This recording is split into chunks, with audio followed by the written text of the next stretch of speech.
hole for Jonathan Taylor. There he goes again. 50, 40, down the far sideline. He might do it again. 10, 5, touchdown. INDY. Eastern Conference Championship has been captured by the Indiana Pacers. Alex Pillow wins the 109th Indianapolis 500. This is the Fan Morning Show with KB, JB, and Jeff.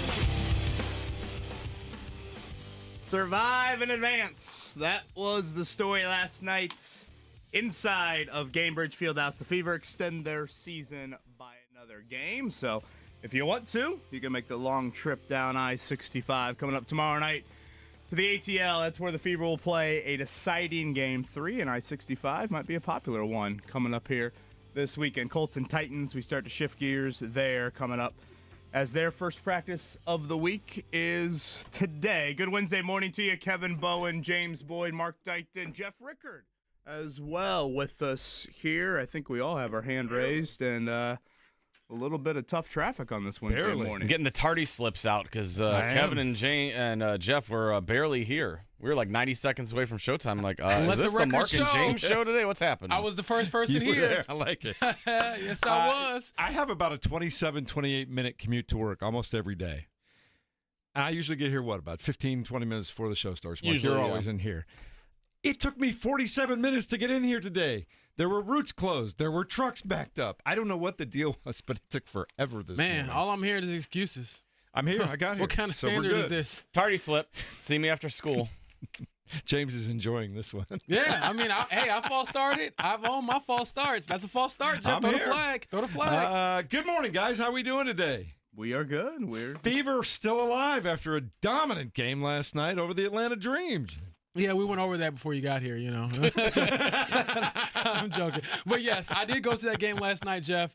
It was rocking. We'll get into it. But, obviously, I think all of us know that third quarter sequence to kind of end that frame was probably the biggest momentum swing in that game. You go from, being up by a few points to going up, I believe, 15 heading into the fourth quarter after that Lexi Hull 3 off of the steal from Kelsey Mitchell. So, great team effort by that group. And now you go into a do-or-die, winner-take-all Game 3 where anything can happen. So if you're Indiana, you feel great. If you're Atlanta, you do feel good about going back home to extend your season, but there's some trepidation there because, again, anything can happen in the Game 3. I think this new format favors the road team so much. I think the ability to get one on your home floor and tie it up and now put the weight of the world on the home team in Game 3. We saw it in the second game last night. It was a huge comeback by the Storm. But now Las Vegas is going to feel that coming up here the other night. I'll be curious to see how the two games tonight go. I know, Minnesota's a little bit of a different animal, but I just think the 1-1-1 format where you now shift gears to go to that road venue in Game 2 is super beneficial. And James, you can speak to it much better than I, but from the couch, the end of that third quarter flurry, the Boston layup, Shea Petty gets the tip, Kelsey Mitchell kind of secures it, and then around the horn to Lexi Hall. That felt a little a la Game 6 of the finals. Just some of those moments good call. Where Gainbridge Fieldhouse kind of just erupts, and then Halliburton takes the mic and tries to do his McAfee impression. Like, all of that, I just thought was, I realize on a scale of it, it's not at the NBA Finals level. But, again, for the Fever fans, especially the pre-Caitlin Clark fans, they deserved last night. Watching everything that they've had to over the last decade, and especially this season where you've had so many ups and downs. So it seemed like a pretty cool and pretty big atmosphere there late third quarter. I think one of the storylines, too, for this Fever team is Caitlin Clark has been injured for so long and missed such a big part of the season. And, James, you've been down there a few times. The crowd just keeps showing up, and their enthusiasm for that team has not dampened one bit. They've just kept it rolling in there. I will say, to a degree, though, Jeff, it really wasn't packed. I don't think that was a sellout last night. It wasn't as many people as I expected, even when I was driving in. But for those who did go, I mean, they were loud. That was as loud as I've heard it probably in the last couple of years, even with Caitlin Clark playing, especially that third quarter run to end that period. So, yeah, there were some empty seats there, but, I think it's similar to how the Colts fans probably felt after week one. It's like those who showed up and had some loyalty there, and not saying that, you don't have a choice in your fandom, but those who showed up got rewarded with a big-time game. I thought Kelsey Mitchell led the way. And really, early on, her ability to knock down the three ball when they hadn't had, many made threes that last game, shot very poorly from three. At one point, I want to say Kelsey had, 4 threes made, and the Atlanta Dream might have had 1 or 2. So the 3-point variance kind of swung back in the Fever's favor. But, again, survive and advance with a very, I can't even say it's a gritty win. It was just a good win because they beat them pretty handedly. Yeah, and that last 5 seconds, or I guess 8.8 seconds, with 5 points at the end of the third quarter, you just knew that the game was kind of over at that point in time. I know there was still some work to be done, but the Fever, who ended up winning by 17, really put the hammer down in the very end of the third quarter. Big 3 there at the end by Lexi Hall, and everybody was fired up and good to go. And so it was a lot of fun to watch last night. Also, what was fun is to read all the national writers in the National Football League yesterday trying to make sense of the first 2 weeks. And for the most part, it feels to me, Kevin, just reading a bunch of stuff yesterday, like the NFL world media is like, are the Colts that good? Yeah, we think so. Is that kind of the vibe you got yesterday? Yeah, I think, anytime you get into September NFL takeaways, it's always like, okay, who's for real and who is for not? And that obviously right now applies to the Colts, because even when you look at the other AFC teams, it wouldn't be the most stunning thing, I think, a month ago to have said, hey, the Chargers could be 2-0. They were a playoff team last year. Certainly the Bills speak to that. Cincinnati maybe is a little bit more of an unknown, and obviously the Burrow injury totally reshapes how people probably view them moving forward. But, they were one of those teams, didn't miss the playoffs the year before. You feel like they could have a bounce back year. The Colts, I don't necessarily think a lot of people probably would have, slotted them into that conversation here. And obviously Daniel Jones, just that element to me, again, exiting Sunday, it's, in week 1, the offense was great and the defense was great. So the question was, okay, what would continue in week 2? If we had that conversation last week, I would have said the defense. I would have been more confident in the defense doing what they did in week 1, and it was actually Jones in the offense that did it against that Denver defense. So that is obviously a big storyline. And now you get, probably your easiest road game of the year, and you get a defensive right game. That atmosphere, that is a party atmosphere. That is not a road NFL atmosphere. That's not a menacing NFL atmosphere. So you have a golden opportunity coming up Sunday afternoon to stretch it to 3-0. And then a really great game on paper, I think, in week 4, you traveling out to L.A. to play the Rams. The game against the Titans in Nashville, those are always the ones that scare me, James Boyd. It's not a great – everything Kevin said is absolutely true. It's a rookie quarterback. They haven't looked good their first couple of weeks. It's not the most intimidating place to go play. Those are always the ones I'm like, just don't mess this one up. Let's just go take care of business. Yeah, they're terrible, though. You got to beat that team. You lose to that team, I'm questioning everything. All the good vibes we felt through the first 2 weeks, all of the MVP talk I'm giving Daniel Jones, if you go out there and lose on the road to the lowly Tennessee Titans, and I mean lowly, this team is not good, I will have questions about everything regarding this team. So a chance on a silver platter to go 3-0 to win your first division game, and more importantly, in the grand scheme of all of that, keep pressure on the rest of the AFC South to potentially win your first division title in about, I want to say 11 years. Last time they won it was 2014. It's been a minute. So we'll talk about that all day today as well. We had another big injury news in the NFL yesterday. It was all quarterbacks coming out of the games on Sunday. Yesterday, Aaron Jones gets put on the injured reserve for 4 weeks for the Minnesota Vikings, and all of a sudden, they're not looking so good up there in Minnesota. Yeah, I guess Carson Wentz, and I have no idea who their backup running back is. And again, I can't wait for this weekend. I think that game in Bloomington we should put more attention on. I mean, first time in over 40 years you've had a top 20 matchup there, and the college playoff implications to this game. Again, when you have the non-conference schedule that Indiana has, that puts more pressure, of course, on your Big Ten games. And when you look at the Big Ten slate, the road slate is brutal. At Oregon and at Penn State. We'll see about Iowa. Just what a moment Saturday night is going to be down there in Bloomington. We have not had marquee night football games in that town. We've had a lot of historic nights in that town and certainly a lot of basketball moments, but I don't know the last time you've had a football type of atmosphere, again, at night that compares to that. Last year, the Michigan game was a big game, but it was much more for Indiana than it was for Michigan. This one for both programs. Illinois is in the same boat. If you're able to get this one on the road, you're in a definite position to be a playoff team. So cannot wait for Saturday night and what is a big time college football game in our state in the month of September, which we don't say very often. You know, I got a little beef with Mark, man. Don't go snitching to the YouTube chat. If I'm early, finally, if I'm the first one here, let me have my moment. You were early. Don't tell these people that I got here 90 seconds early. Hey, 90 seconds was a minute earlier than Kevin, don't say and that. You 2 minutes earlier than Jeff. Right, you're supposed to lean into it. You know, I'm thinking, hey man, I finally get my time in the sun. Let me shine. James, there are no apologies. You were on time. You were here. I was on time. I was late. Just like the Colts won on Sunday. Yes. How on time were you? He was on time. I was on time. Hey, okay. Before the show starts. As soon as the show started, I was speaking. There you go. That's all that he matters. actually opened the show. No one's sitting here talking about the Colts at 1-1, are they? No. They're not. They're talking about the Colts at 2-0, just like they're talking about James and I on time. All right. I am looking forward to Saturday, though. I got some more trash talk in person yesterday. People asking me about, Saturday. Just letting you know now. I know Kevin said it was a big game for both programs. That is until Illinois wins and Indiana loses, and you're looking back at it like, you know what? Dang. James, I know you're not the gambling type, but if you would like to, you can make some nice money. I really could. Off your Fighting Illini if you put your mouth where the old cash is. Nah, all my cash for the Illini go to my student loan payments. So there you go. We could pay some of those, I think is what I'm getting at here. He's trying to help you here, bud. Nope. 5.5 point underdog. Not a lot of respect. Every time I feel like people do this, they go into it, and then I think like the football guys look at you like, oh, he's a newbie. I'm gonna ruin this for him. Now you're not about to mess me up, Kevin, with some fluky punt or something.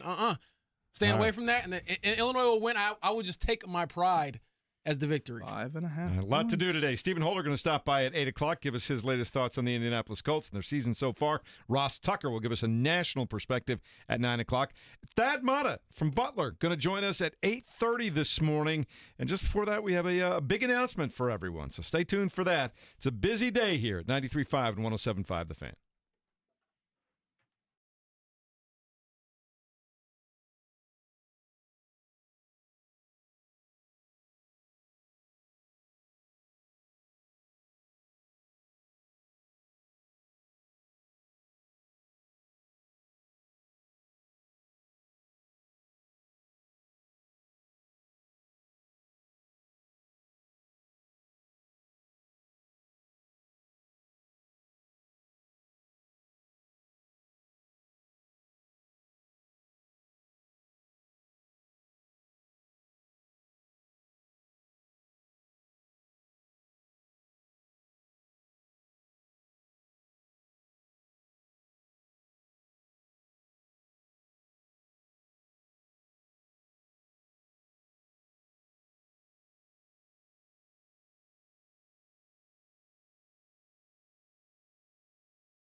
Down on 93.5 and 107.5 The Fan. Basketball in September. It's the lead story this morning on the Checkdown as the Indiana Fever stay alive for at least another game in the WNBA playoffs. Last night, playing at the Fieldhouse at home, facing a 1-0 deficit in a best-of-3 series. Boy, did they respond. They come up with a 77-60 victory. Dominant James Boyd, they never trailed in the game. Yeah, it was a wire-to-wire victory and really one of the more complete performances you'll see from this team, considering all the injuries they fought through all year. And if there's one player I feel happiest for, it is Kelsey Mitchell, because she has been through so much with this franchise, had a big game last night as well, and helped them get their first, I believe, playoff victory in 10 years. So you go to a do-or-die game 3 Thursday night in Atlanta. And Kevin Bowen, he talked about Kelsey Mitchell, 19 points. Aaliyah Boston had 15. Natasha Howard, 12. All the big guns showed up, and there were Caitlin Clark and Sophie Cunningham and everybody else that's been out all year long cheering on from the sideline. Pretty good, excited crowd last night. All in all, it's everything the Indiana Fever were envisioning when they put this team together at the beginning of the year. They just didn't quite get there the way they thought they would. Yeah, I mean, Kelsey Mitchell speaks for herself, frankly, with what she did and what she's done. But I thought their bench was key last night. KK Timpson, I know, has been asked to play a bigger role the N1 here was great. Late in the year. Outstanding from her. And even some of the others, Bree Turner and Shea Petty and Ariel Powers. I mean, some of those others that weren't even on the team or in the rotation, certainly at the start of the year. KB, did you catch the chest bump from Ariel Powers to Stephanie White there? Knocked her glasses off. Yeah. I think that would have knocked me all the way to Southport. So big time there from that group as well. Kind of won with her depth a little bit last night, which, is a little a la Pacers. All right, and the Game 3 deciding game will come your way from Atlanta Thursday night, 7:30 p.m., airtime 7:15 here on 93.5 and 107.5 The Fan. Colts getting back to work today as they get ready for a road game against the Tennessee Titans in Nashville. What are the things we need to keep an eye on this week, James Boyd? I think a lot of it has to do with, one, can you make sure you contain Cam Ward? I understand he's been struggling as a number 1 pick, and really not necessarily it's all his fault or it starts with him. I think a lot of it starts with his protection. He's been getting hit a lot, so can you continue to give him some different looks and make his life a little miserable? And then can you get a little bit healthier yourself? I think today we go out to practice, we'll be able to see, is Travarius Ward practicing again after going through concussion protocol? Is Laiatu Latu out there? Is anybody else banged up after the win on Sunday? And so I know Shane said after the second game of the season, hey, we're doing pretty good health-wise, but you never know between now and then what could pop up because, again, it was similar to last week. We didn't really know Travarius Ward was injured until he got on the, we got on the call or got to talk to Shane Steichen after the game. It's like, wait a second, he is, feeling a little woozy. So I'm excited about that. Hopefully those guys can get back out there to practice. And then, like I said earlier already throughout this show, just win the game. I don't care how you do it, but that's a bad team. You can't lose to a bad team. All right, so Kevin, 2 games on tape now for all of the NFL to see, specifically the Tennessee Titans. It's been a terrific offense with Daniel Jones running a terrific point guard. Tyler Warren's been everything as advertised. Jonathan Taylor was magnificent against the Broncos. What are the Titans going to be looking at? Yeah, the Titans are going to try to pressure Daniel Jones a lot. Denard Wilson, their defense coordinator, mentioned yesterday we've got to dial up more of that pressure, and he is known as kind of a pressure guy to begin with. So, that's nothing really too foreign after the first 2 weeks here. But, one element to the Colts offense that they've been particularly outstanding in, they've been so good on first down, like otherworldly, frankly, on first down. So, not just staying ahead of the chains, creating a lot of big plays. So, it's been a big element to their start here, and they are, 3.5 mark? Does that sound right for the favorite on Sunday for the Colts? 3 or 4? That is correct. 3.5. I'm a little surprised not higher. I thought it'd be closer to a touchdown. Jump on it now before the line changes. Just like James Illini getting an extra point now. 5.5 for James Illini, the underdog, coming up Saturday night in Bloomington. That's what we're going to talk about next. It is a huge matchup as far as rankings are concerned. The Illini would be the 4th highest ranked team of the Big Ten Conference in the latest polls, and Indiana would be the 5th highest ranked team. That tells me, Kevin, that neither team has much room for error as the season goes along. They got to win this football game. Huge, absolutely massive game when you look at it from a playoff standings, and especially when you have 2 teams that maybe aren't Ohio State or Penn State or Oregon. How many Big Ten teams are going to get in? If you kind of look at those three and say they're going to get in, does that leave room for one more? And then is it going to come down to these two, Illinois or Indiana? So, again, I think it's an absolute shame that College Game Day is not there. I thought this sort of game, two programs were not used to being in the spotlight, being there, deserve College Game Day, but they decided to go to Miami, Florida for some reason. James, the over-under is 52.5. Maybe you like that one to get some of your school loans back. Yeah, like I said, I'll stay away from that, but I do expect it to be. I mean, college football, I feel like there's always like 3 or 4 blown coverages a game that lead to some big momentum swinging plays. And so I'm excited for it. I'll be catching the game, like I told you all, out in Nashville with Matta, an IU alum. Shout out to Matt Taylor, voice of the Colts. And so it should big be old IU football a good time. fan. Yeah, it should be a good time. All right, checking high school Body football. slam him after a big touchdown. Anybody slamming me, I'm about to ducking and moving. Couple of big games coming up, including top-ranked Brownsburg in 6A taking on Fishers. Brownsburg is ranked number 1 throughout the state in the Indy Star's latest IHSAA top 25 rankings for all classes. But I also noticed, looking around KB, that Brownsburg is ranked 17th nationally in one of those national prep polls. People like what they're selling, defending state champions, and could be on the way to a better season as well. Is there any more ludicrous thing than ranking high school national football programs? There are people who do it every year. I want to know how that's possible. Who in the world is doing this, and how is it real? They do it. That is true, but honestly, I I never know like what constitutes as like a regular high school. You know what I mean? Like Brownsburg is, like as IMG to my knowledge, Academy. isn't there like a public? They're like a public school, you know, versus like.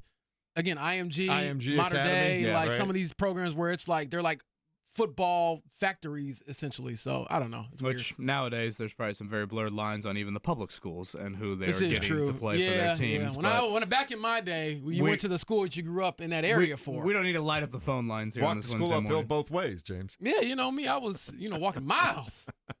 Brownsburg number 1 this week. Cedar Grove number 2. New Pal 3.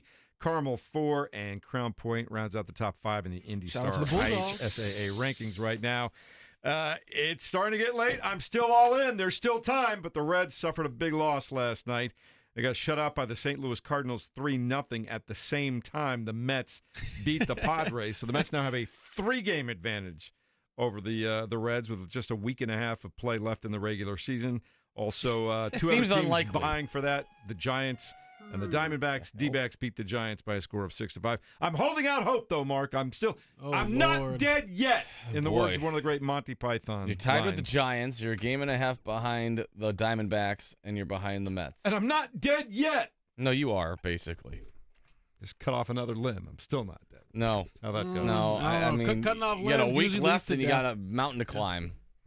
You need to go see the Monty Python and the Holy Grail is what you need to do, James. Well, tell that to the Reds because they're dead. They are just like that character, wouldn't you say, Mark? Yeah. Indians did beat the Gwinnett Stripers on the road 8-1 last night. They will play again today at a 12:05 matchup. The Cubs, they're starting to look pretty good and down the stretch there, Mark. I know it was only the Pirates, but they won by a score of 4-1 last night. You watch any of that game? A little bit. You play the teams in front of you, and now they have a better record than the Dodgers, who are leading the NL West. So the best wild card team, 3 games clear of the Dodgers, which who would have thought that at the start of the season? All right. Anything else you boys want to throw? I know there's some IndyCar news yesterday, Kevin. Did you see the last race has been moved around for next year? Yeah, I think we mentioned that at the end of yesterday's show. Yeah. Laguna Seca to close out the year for IndyCar. So, again, a busier start to the year. They've usually had some gaps in the schedule around that St. Pete race. Much busier month of March, which I like. Again, you're trying to take advantage of times where maybe appointment television is not as much there. And, outside of March Madness, there really probably isn't a whole lot in March to compete with. So, again, on Fox, which you love, and a few different spots for IndyCar coming up in 2026. All right, major station announcement and sports announcement coming up in about 55 minutes from now here at 93.5, 107.5 The Fan. This check down brought to you by Bet365. When it comes to sports books, Bet365 has it all. Download the app today and see why it's never ordinary at Bet365. Coming up in a moment, we look ahead to Nashville, Tennessee. I'll tell you why next on 93.5 and 107.5 The Fan.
listening to the Fan Morning Show on Sports Radio 93.5 and 107.5 The Fan. James getting sway into music early in the morning. It's I feel like always I'm good. in Remember the Titans. Never right bad. now. Yeah. One of my all-time, well, actually, is my all-time favorite sports movie. That one is a great one. Cool. Soundtrack is great, and just the movie's awesome. It is. I love the part where Denzel goes, "If you drop this football, I'm going to drop my foot off in your John Hyde parts." Great movie. Who's your daddy? I love that one. It's the Fan Morning Show, Who's your daddy, 93.5 and 107.5 The Fan. We didn't have a chance to really talk about it yesterday while you were talking about movies. We lost the great Robert Redford yesterday, who starred in, directed so many great movies, including The Natural, which I watched parts of again last night. Just such a great, perfect film. James, if you haven't seen The Natural, go see The Natural. Okay, I got to check Baseball it out. movie with Robert Redford. It was fantastic. Do you have a favorite Redford movie? Little Roy Hobbs action. I would go with you on that one there. Yeah, you're probably what, James Boyd? You were born in what year? 95. I was gonna guess The Natural's what, probably 15 years older than James. At least. Not that, but yeah, that's probably where I would go. I'm so old that my favorite movie of Robert Redford and Paul Newman, well, two of them really, but Butch Cassidy and Sundance Kid, very sentimental for me. It was as my father was deteriorating further and further. He was mostly asleep for the last week and a half, but he and I did watch Butch Cassidy and Sundance Kid together one last time. That was a lot of fun. And then I remember one of the first movies he ever took me to as a little kid back in the 70s was The Sting with Robert Redford and Paul Newman, which is also like 100 out of 100, Mark, if you've ever seen that. Sting's a great one. All the President's Men is a great one. Great Gatsby, really good. So, yeah, he had a bunch of them. Yeah, and also Tuesday night means no Monday Night Football. We all were watching The Fever last night, but in the early evening before that, did you guys have a chance to catch up on any of your TV shows last night with not a lot of just the Fever game going on last night? No, I actually ended up having a bunch of work stuff to do, We're doing a lot of video stuff at The Athletic now, so I was called into... You're going to be a movie star. Yeah, too many, things to do yesterday. But I got a nap in before the Fever game, and so that was my night last night. All right. We'll keep an eye on all those things. In the meantime, the Colts get ready for game number 3, and Kevin kind of teased it a moment ago. It'll be interesting to see now with the Colts kind of a new-look offense and all these weapons and Daniel Jones doing his thing. It'll start to get interesting as we go on. How do defenses start to alter what they do to try and stop what the Colts have been doing right now? That's what I can't wait to see next. Yeah, and honestly, I'm looking forward to 9 o'clock today. Ross Tucker going to join us here. He's on the call, CBS call with Tom McCarthy, and Amanda Balionis coming up Sunday. Again, that's 1 o'clock down there in Nashville. But if you guys remember, we had Ross on back in the offseason, and he was bullish on Daniel Jones then. Mm-hmm. He was very adamant that Daniel Jones would turn out to be something here. So he was on that first ship. Not a lot of people were climbing aboard that, but Ross Tucker was singing those praises. So looking forward to that because, again, he was definitely one that kind of stood by Daniel Jones back in the offseason. And one thing to Jones, too, through the first 2 weeks that I think should be extra encouraging is, Daniel Jones has had a year in his career where he's played good football. 2022. The Colts continue to go back to that year when throwing out, his the back of the baseball card, if you will. And if you look back on that season, such a big part of Daniel Jones' success that year had to do with his legs. He ran for 700 yards in that season. That was pre-ACL, and he was very effective in the RPO game with his legs and kind of it's probably too much to call him a dual threat, but 700 yards is a lot of yards. Well, this season, yes, he's been the QB sneak king, but it's not like he's doing a lot of this stuff with his legs. And that, to me, I think is more encouraging because I think the leg stuff, it can get a little fluky, it can get a little dangerous, and at some point, those legs get cut off as a quarterback. The fact that he is delivering for you largely with his right arm in the passing game, to me, stands out even more than that 2022 season. I think after Daniel got cracked on that first run in the first game, Matthew Judon said, "Hey man, you might want to rethink this." Yeah, I think Shane Steichen was like, you know what? I am not gonna dial up any more of those RPOs where you actually keep the ball. So how about we, keep things nice and clean? So no more run pass options. How about you just pass? And he's been dealing. I got to give him credit for that, man. I mean, 71% completion percentage, I believe he's like 6th in the league right now. Completion percentage, 2nd in passing yards, and obviously 5 total touchdowns and no turnovers. That's not just good football. That's great football. That's not game managing. That's winning games. So credit to him. Yeah, and I just love the way that they won 2 games in 2 different styles, obviously just blowing the Dolphins out of the water, and they just kept chipping away at the Broncos, and even though they got a little help at the very end, which was a lot deserved, of help. yeah, but that was a penalty. Yeah. So, shame on the Broncos for that. The Colts took advantage of that.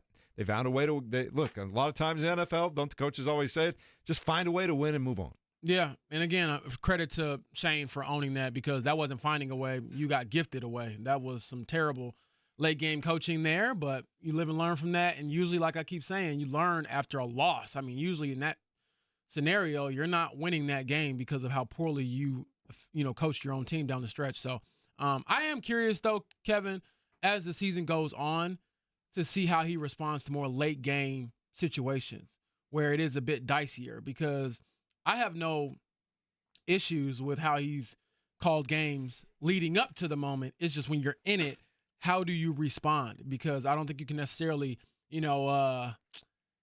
react the way you did on Sunday. And even to a degree, we talked to Brian Mason, the Colts special teams coordinator, yesterday, and he was saying, yeah, we have faith in Spencer Schrader as well to make that kick. And, he was talking about how he rushed the process and he can make it from 60, 70, whatever. All those numbers sound great until you actually have to make it. So, I would love to see a 70-yard kick. Just don't settle for anything beyond 50 is probably the advice I would imagine they're telling themselves going forward. Yeah, and I think just one thing to keep an eye on, too, moving forward, because, theoretically, if you keep on doing this, you're going to have bigger moments, and you're going to have more pressure games, and you're going to have, probably a little bit more closer fourth quarter games. You look at the back half of the schedule, I think there are some definitely, some marquee opponents on there. What does Daniel Jones look like in the fourth quarter of close games? Because if you look at the last 2 drives, the Colts really asked Daniel Jones to do little with his right arm. He obviously threw the ball to Pierce. Yeah. But even the previous drive, he wasn't really asked to do much. So, Daniel Jones, it's been a while since he's been in those moments. That's fair, too. So, yep. This is all about kind of grading quarterbacks. And when you tier out these QBs, oftentimes they get graded harder in the fourth quarter, on third down, in the red zone. And again, right now, some of those areas, red zone probably being the biggest one, is definitely an area where this Colts offense needs to get better. Let's talk about the defense just a little bit. And KB, it's obviously been an improved defense. They held Miami to 8 points. Denver was moving the ball for a while, but in the fourth quarter, when the Colts really needed it, plays were made. They've had a couple of turnovers in a couple of games now. Cam Bynum has been terrific. I know that they haven't had a great pass rush, but how would you grade the first 2 weeks of the defense so far? Yeah, maybe slightly above average. I thought what they did against Miami was notable, but I thought last week was definitely a step back. Now, granted, you were missing 2 of your key personnel guys, but the run defense, I think, is a definite question mark right now. I don't love what I've seen from the pass rush, just especially the edge guys. And again, I know Latu didn't play in week 2, and I'd like to see a little bit more linebacker impact. I feel like I haven't noticed those guys at all. And so I think Lou Anarumo in that unit, it's a great get-right game for them. And, he kind of mentioned it yesterday that when you play the rookie quarterbacks, there are some things that you do show that he hasn't seen before. So I would expect that to happen. And I know a lot of people will probably start the Colts in fantasy this week from a defensive standpoint. And I get that. But I think that unit definitely facing some more questions right now. Fan Morning Show, along with Kevin Bowen, James Boyd, Jeff Rickard, Mark Dykton, and Colts getting ready to go on the road to play the Tennessee Titans. And Tennessee has really not had much of an offense at all. I mean, they really struggled against the Broncos. The Broncos turned the ball over, I think, 5 times, and Tennessee started 5 different possessions in Denver territory, almost scoring position to start all those possessions, and only came away with 4 field goals. And we all thought, well, a lot of that is, rookie quarterback against a great Broncos defense. But based on what you saw last week, how good is the Broncos defense right now? They went right at Pat Surtain all day long.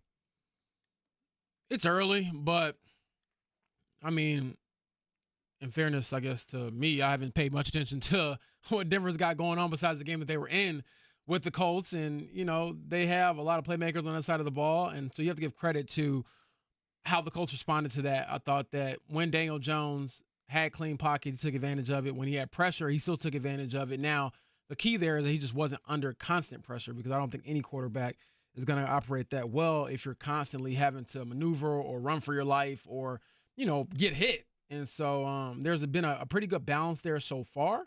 And the hope is that you can continue that against the Tennessee Titans team that, they're beat up. And, I think I just think they're not a good team. However, it's a big division game, first division game of the year. And the last couple of years, you've had some of these division games come so early in the season that now, you're looking at a 2-0 start and you have a chance to kind of get right before you go into your division game to even get righter, if that's a word, where you have a chance to really put pressure on the rest of the division. Because, again, a 3-0 start in this division with the way the Houston Texans look, questions in Jacksonville with how they're utilizing Travis Hunter, and obviously the struggle in Tennessee, to put you in the driver's seat very early in the season to win your first division title in 11 years. I have a question for you guys. Does comeback player of the year, is the criteria for that you were hurt the year before or you sucked the year before? I would think you'd miss significant time the year before. I don't know, because it's one of those like, what is the most valuable player? What does that mean? No, so I did you feel like come that's back more from an defined than injury that. or did you come back from being bad? Yeah, I don't know. I think it should be injury, right? I feel that way. I think you have to have missed a significant amount of time. You look at the list of really coming back from something that was out of your control. Like right now, you look at the odds, and you've got Dak Prescott and Christian McCaffrey high up there. Both those guys obviously hurt last Can Christian season. be a comeback player of the year every year? Well, yeah, seemingly. It does seem like he's hurt a lot. And then you have Daniel Jones on there. So it's like two guys that would accept the award, and they'd be like, yeah, it was a lot of rehab and a lot of blah, blah, blah. And Daniel Jones would be like, yeah, I played better than I did last year. Well, yeah, I see that Joe Flacco won it in 2023. So is the criteria, can you open it up a bit more, Kevin? Like if you're out of the league and you come back and play, does that help? I don't He like also that. won it after playing the last month and maybe 5 or 6 games of the season. I think it should be Right. injury. To me, coming, especially in a league with all this physicality and guys get hurt a lot. I mean, yeah, when I think of adversity and you're coming back from something, to me, it should be an injury more than You sucked last year. yeah. Yeah, the fact that Joe Flacco won that award over DeMar Hamlin was nuts. Who won it last year? Joe Burrow. Right, and he came back. He had missed a significant amount of time the year before that. Definitely. Yeah, Joe Burrow was a 2-time comeback player of the year. And He could be the probably comeback player of the year next 3-time year. Comeback player of the year, honestly, which is not something you want on your resume. No, it is not. I'm seeing Peyton Manning was on here in 2012. Which makes sense. Yeah. He And had, Andrew Luck in 2018. he had the neck injury. Andrew Luck coming back from injury. Yeah, to me, it should be more injury related than It feels like it's got to You be were from bad at something out football, of your control, right? and then got good again at football. Yeah. You got to come back from something out of your control. Does Jonathan Taylor win AFC Offensive Player of the Week today, James? He should. I mean, he was outstanding. I believe, 215 yards total offense. 27 touches for 215. Yeah. And a touchdown. And a touchdown. I'm sure there were some guys in the AFC I'm forgetting about last week, but that to me is a pretty deserving resume right Yeah, there. he was big time. And then on top of that, we're talking about what Daniel Jones has done. By the way, JT leads the league in rushing. So the offense, if you're looking at everything you would ideally want out of this team so far, you're getting it. Great quarterback play. Your star running back looks like a star again, and as he did to end last year. Your offensive line looks steady. And then Tyler Warren, I was having this debate, and we can get into this throughout the show, and I'm sure we'll get into it throughout the season, but is he their number one?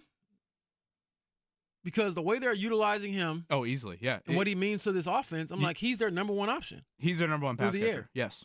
Well, Easily. and Which it's- is crazy you to say. saw- Again, 2 games into his career. I mentioned it week 1. I thought Miami already was starting to give him big league sort of attention. Yeah. And then in week 2, Patrick Surtain in critical moments. And there were a couple times where Surtain, I think instinctually, I'd love to know this. I think watching it back, I would guess instinctually he did this.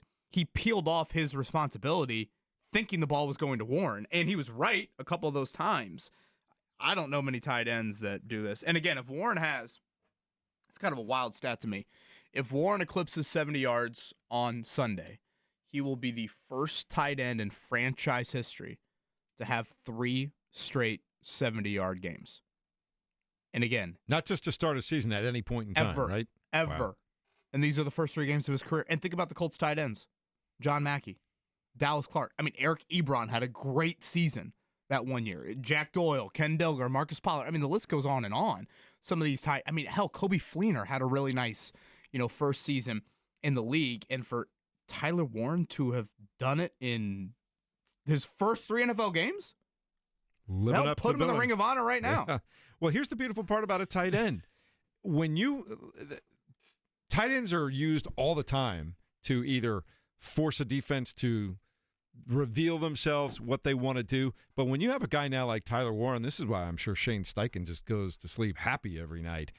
I can put him in the slot. I can put him out wide. I can set him up as a fullback. I can use him as an H-back. I can do him on that little hybrid that's kind of between a slot receiver and an H-back. I can put him in motion, and they're going to have to respect that. They're going to have to account for him now every single time he lines up in a brand new spot. And that just opens up your playbook, James. Yeah, I mean, he's a special talent, and I think all the things that we're seeing are just perhaps just surface-level stuff that they've installed. I mean, yes, it's a bit more complex than probably the average rookie, but even then I'd imagine Shane probably still has a lot of things up his sleeve. Here's my, not even a hot take, but just something I would like to see, and I feel like there's a non-zero chance that it would happen. Kevin, I could totally see them getting to the goal line and Tyler Warren doing the jump pass like Tim Tebow. Tyler Warren will throw a pass. Yes. And fair warning, it's a lefty pass. Yeah. I could totally see them like, okay, left-handed. we're at, 2nd and goal from the 2. We're going to have you line up in the backfield. We're going to give you the ball, and then somebody's going to slip out the backside, and we're going to just throw it over the top. Yeah, I think at some point they'll do like a little swing screen to him. Just kind of throw it out of the backfield, and then and then that sets up you throw the swing screen to him, and then one of the blockers, fakes like he's blocking, boom, he goes out. Yep. And that's going to be it. Yeah, I mean, they ran it with him, obviously, last week out of a kind of a running back sort of position there on the 4th and 1. So, yeah, I think Shane Steichen, you said at night, Jeff, what he's thinking about. You think Shane Steichen's ever had a non-football dream in his life? No, that's what I was talking about. There are certain guys that he only no matter dreams what about they're football. doing, he's out on a date when he was single and probably with a woman that's going to end up being his wife, and half the time he's thinking about a play that he saw half the time? Somebody else. Well, I mean, he's still, he's, I might argue all the time. You got to pay a little bit of attention. You got to close that deal too at some point, Kevin. You know what I'm saying? Stephen Holder's going to talk more about the Colts coming up in just a minute. I do want to get back real quick. If you're just waking up, Fever survived. They win Game 2 of their best-of-3 series with the Atlanta Dream last night in dominant fashion, 77-60, and everything was working, especially in the second half last night. They led wire to wire, and if they play again the same way on Thursday, they'll advance. I mean, they were just dominant. Wow. But yes, no, but I'm just saying they were dominant. I don't know what Atlanta Yeah. can do if the Fever show up with that same energy. I mean, they're going back home, so that'll be an advantage for Atlanta for sure. And the 3-point variance, as I referenced earlier, when you have the Fever making just more outside shots to start the game, I think that opened up a lot more for them inside.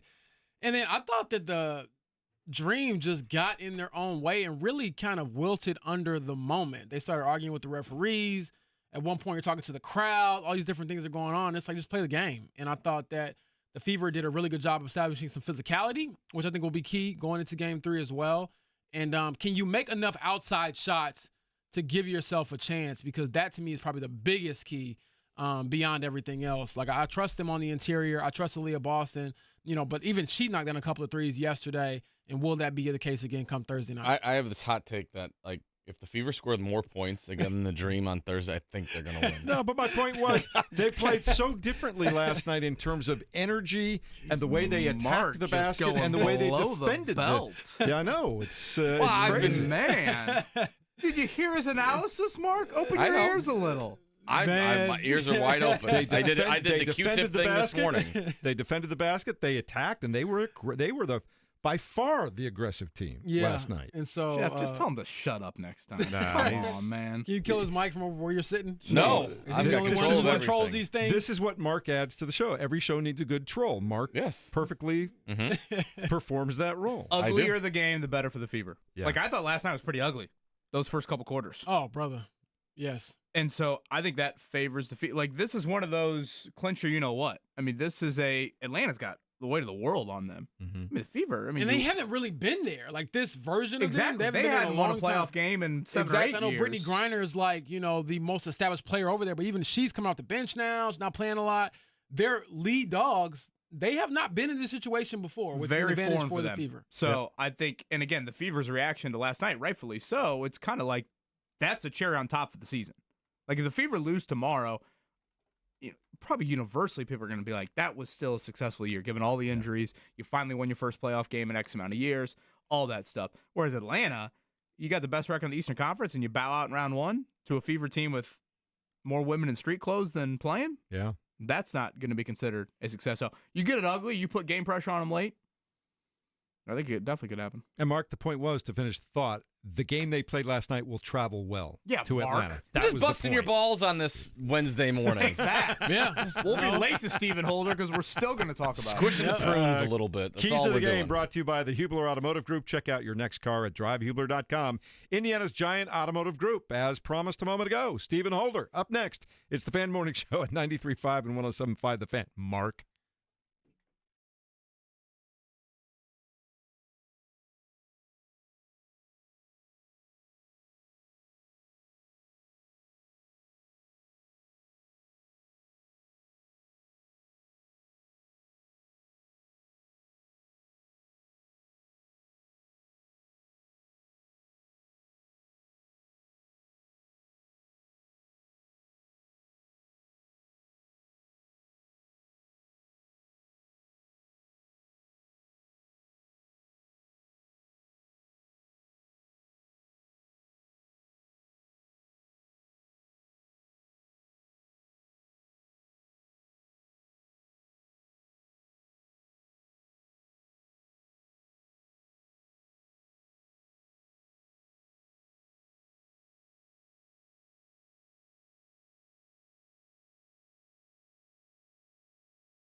listening to the Fan Morning Show on Sports Radio 93.5 and 107.5 The Fan.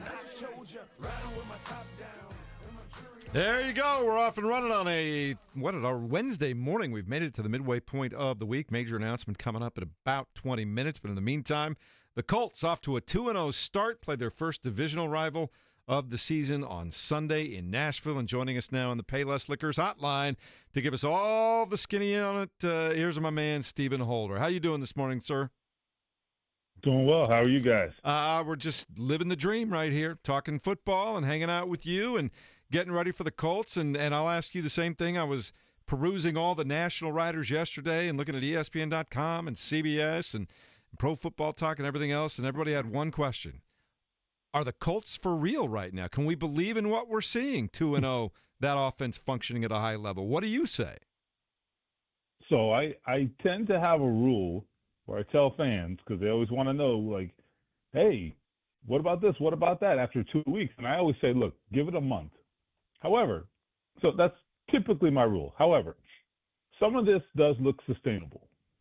And I think it's because, they're not reliant on one guy. Even though Daniel Jones is certainly at the center of all this, I think what he's doing, he's not playing sort of a hero ball style here.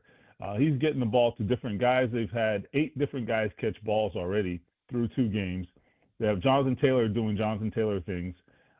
They're hurting the defense at every level, in the first, second, and third level right now. And it looks like it's sustainable. It looks like it. And really, frankly, the test against Denver, I think, said a lot, because that was a very good defense. The Miami game, do I discount it? Yeah, a little. But this was a different test. And they passed it so easily and so thoroughly, at least offensively, that I think you got to pay attention. Yeah. You know what, Stephen Holder? You sound like a hater right now, okay? We're 2 weeks in, all right?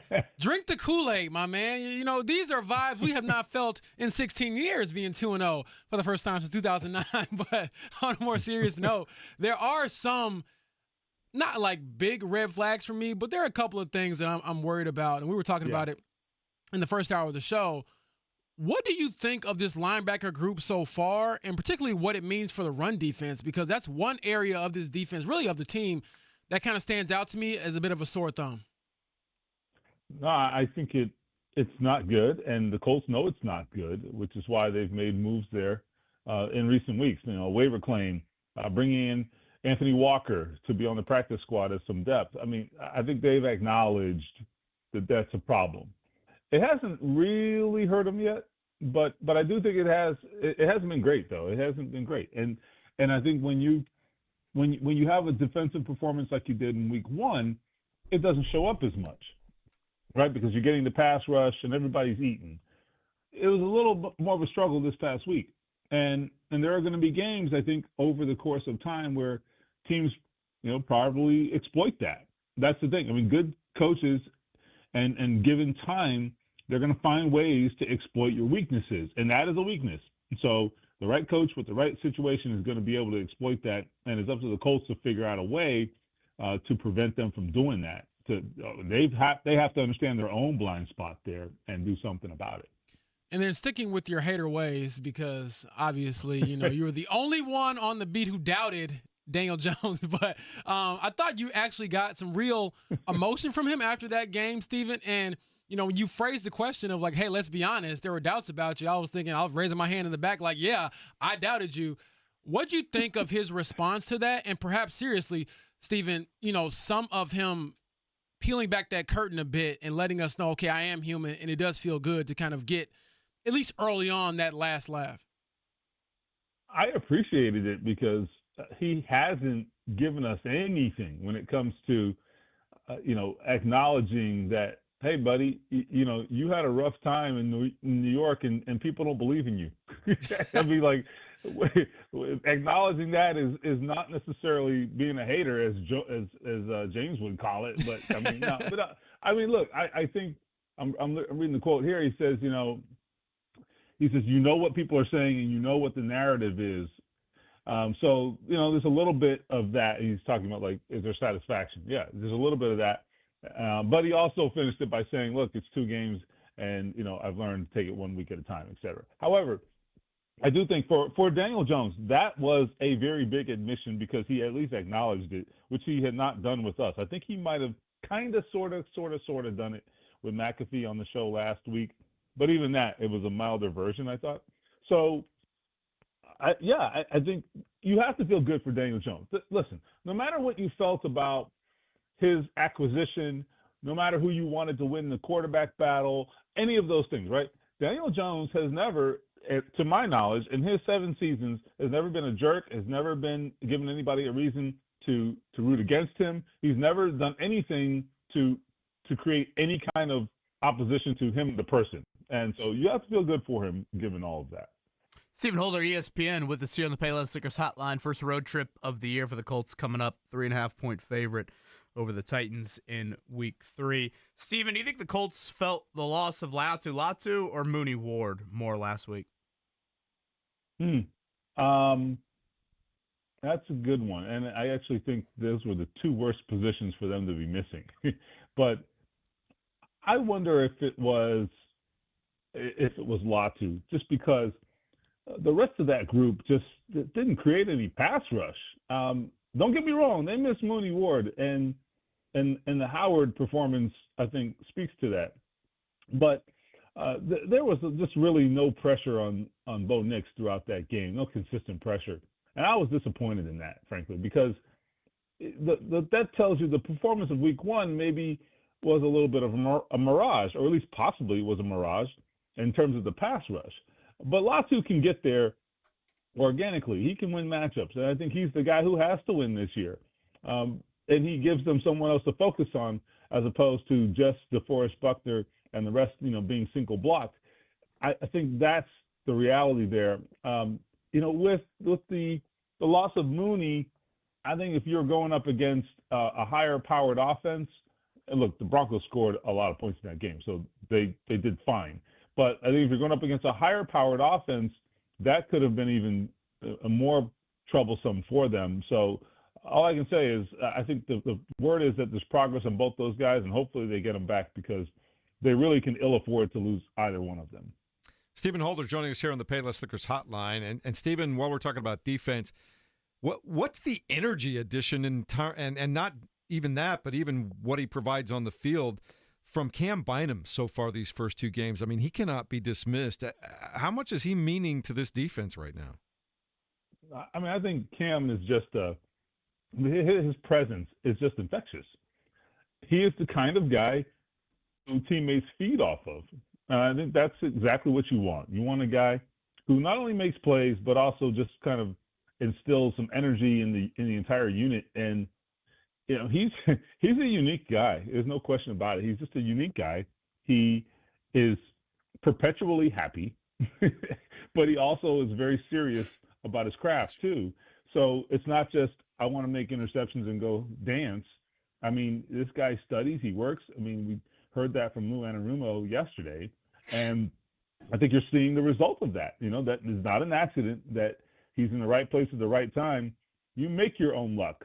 Okay, you make your own luck by understanding what the opponent is doing and putting yourself in position to succeed. Steven, I want to pivot just a little bit because I know we were actually joking about this. When the Pacers are going through some of their playoff stuff, you had to do a couple of pinch hitting assignments. You saw the Fever get a win last night. Your thoughts on just the resiliency of that team without Caitlin Clark, who we all thought if they were in this position at the start of the year, it would be because of her. Yeah, I mean, you talk about a great story, okay? And maybe it's not a story that the whole country's paying attention to because of the absence of Caitlin, right? But I mean, who thought that they would even make the playoffs, number one, and now be on the verge of advancing? It just is crazy to me. It really is crazy, and I think it speaks to, the not necessarily the talent, but I think the makeup of that team. There's talent too, for sure. I mean, Kelsey Mitchell, Leah Boston. I mean, there's talent. I mean, like no one's disputing that. They wouldn't be here without it, but that wouldn't be enough in itself, And that's what I like about it is the fact that they've dug down and found something within themselves And there's a lesson there, man. You know, I mean, you look around the NFL, not to be all dramatic, but I mean, you look around the NFL, look at all these, you know, key players going down, quarterbacks going down, and you know, how do you find a way to overcome that? I mean, there's a lesson there, and what the Fever have done for any team in any sport that is going up against a really difficult situation. I will say this. I feel like we're living in the twilight zone because the Fever are a game away from advancing in the playoffs without Caitlin Clark. The Colts are 2-0 with Daniel Jones, and I'm thinking to myself, how did we get here? And honestly, I can't really argue anything else, Steven. It's unique to say the least, and it is a special moment for the city, I think, as well, just seeing some of the guys. I saw Kenny Moore, Zaire Franklin, they were at the game last night. You know, Tyrese Halliburton was on the mic last night doing his Pat McAfee impression, so the vibes are good, and I'll throw it over to Kevin, but I just want to get that in there real quick. Yeah, honestly, you go down the list from a local standpoint. Yeah. IU football, Notre Dame get the national title. I mean, there's been a lot. It's weird, but like good weird. Yeah, certainly with that. Steven, last one from me, and part of me thinks I'm an idiot for even like throwing the question out there, but I'm just curious, big picture thoughts here with Daniel Jones and the Colts. I assume this would take Carly Ursay-Gordon's sign-off, but do you think there's any point that Daniel Jones could string together a level of play this season to where the Colts would hand him a contract extension in season? So, good question. I actually think that just from a contract perspective, I don't know if they can, because that would, I think you'd have to actually wait until after the league year to do it. That's my understanding of how that would work. But you follow what I mean? Like, I think he signed a contract within the 2025 league year back in March, and I don't believe you can sign two within the same league year. Is my understanding of how that works. Got it. Okay, got it. Right. However, that being said, I mean, I've had conversations with people in that building before the season, and when I would ask about like, okay, like what's the plan after 2025? Because my assumption was, all right, well, you ain't re-signing this guy, okay? And on a couple of occasions, I was told, well, hey, I mean, if he hits it and if he lights it up, why can't we just re-sign him? And I was like, all right, good luck with that. So I feel pretty stupid right now. So anyway, I think my point is, they were actually open to the idea. It was just an idea, okay? No one was like politicking for it, but it was an idea even before he started doing this. So you have to know those wheels are already turning if this is actually real at this point. Stephen, always great to catch up with you. Have yourself a day, buddy. We'll see you soon. All right, see you guys. He's the best. Stephen Holder joining us on the Payless Liquors hotline from ESPN.com. And he's done a great job. And like the rest of us, want to see how this whole thing plays out, because I don't think any of us, we were hopeful, Kevin, but did any of us see 2-0 and, you know, climbing up the charts as far as everybody else nationally looking in, and the offense being as efficient as it was? And look, I'll raise my hand. I was an Anthony Richardson guy. I thought maybe more time to develop, but so far it appears that they know what they were doing with Daniel Jones. Well, I think it's two different conversations right there. Like, I think in my, game by game season prediction, I think I had 4-2. So like 2-0 maybe might not be the most shocking thing in the world, but how they're 2-0 is shocking to me. Like Daniel Jones's right arm is because they're 2-0. I mean, that's a very good point. That's the shocking element to me. Like, they had 2 home games. Going 2-0 with 2 home games in the NFL is not like, start the parade down Georgia Street. Granted, given the fact you haven't. I was about to say, done I was that walking past Peyton the other day. I said, you know what? They got a little bronze you can put, right here on this other someone corner. Put Daniel Jones' jersey, I think, on on the Peyton statue there. And historical context with the franchise, when you haven't done it since 2009. James just brought it up there a few minutes ago. But again, it's how they've done it. Daniel Jones, like James, you said it on Monday. I mean, if you make an MVP list right now, he's on it. He's on it. Yes. I don't know where he is, but he is on it. Number one. So that to me is the shocking element. And to your point, you start to list locally, the teams we talk about. The Pacers go to the finals for the first time in 25 years. And the cinema of all the climactic moments. Oh, absolutely. The Fever have won, and again, all of these are on different scales. But just to mention it, the Fever win their first playoff game in 10 years, given all the injuries. IU football plays in the first ever college football playoff. Yes, before they lose to Illinois on Saturday. But Notre Dame makes really another kind of highlight reel run to the national title game. Purdue basketball just deserves to be in a different category because they're just good every year. Yeah, every year they give you something to remember. So Purdue basketball doesn't fall into that. But think about that from a local and again, we'll obviously see how this Colts season plays out. The Colts would fall more into kind of like that Fever category of you haven't done something in 10 years. You might not win the Super Bowl, but again, just winning a division title would be you huge. won your first opener since 2013. Right. You're 2-0 for the first time 2009. So, these are like small victories, but to me, to feel different, to feel like you're trying to change something with this organization, you had to do something different. And sometimes it's as simple as just starting better than you have in the past. And I mean, locally, think about that. And I get not everybody is a Notre Dame football fan, or not everybody is an IU fan, or obviously, Purdue basketball fans are not going to be rooting for necessarily IU going to the college football playoff. But we have had a handful of pretty cool stories. Not all of it is hanging a banner inside of these buildings, but still, they are reasons to celebrate and reasons to, have some joyous moment as a fan. And I probably should remind myself of that, considering how I feel about Notre Dame at 0-2 right now. Absolutely. And last thing I'll say about it is just the fact that I think fandom, and this is how I try to embrace it, it is so annoying when, for example, the Pacers made it to game 7 in the finals, they lose, Halliburton gets hurt, and then inevitably you'll have somebody tell you, well, it's for nothing, they didn't get a ring. And I'm like, you can't tell me that. So for those who are able to enjoy kind of the journey and realize, my team might not win it all, and that's usually the case for every season, then I think you can get more satisfaction out of this. Because, for example, are the Fever going to win a WNBA championship this year? No, I believe they have no chance of doing that. However, the fact that they're still fighting, scratching, and clawing is something you can find some satisfaction, especially just with, I think, the swagger of the state. You kind of hang your hat on being blue collar, being the hard, hat type of people. So I think people can kind of relate to that in a sense of okay, I'm scrapping and fighting in my own life, and I can see them doing the same thing on the court. If you guys are wondering right now on a lot of sports books, Daniel Jones is plus 8,000 to win MVP. He's a couple of spots behind Caleb Williams still. How about that? Mark, what is that? I mean, I'm not a sports book maker. I didn't make those odds. Jeff, I would jump all over that if I'm just reading rooting what's for in Daniel front of me. Jones. Jeff, by the way, after Mark just dunked on you last segment, can you go back to Monday when Mark's team gave up a 50 burger and he mentions the refs? I said that was just one of the many issues. And he goes zebras.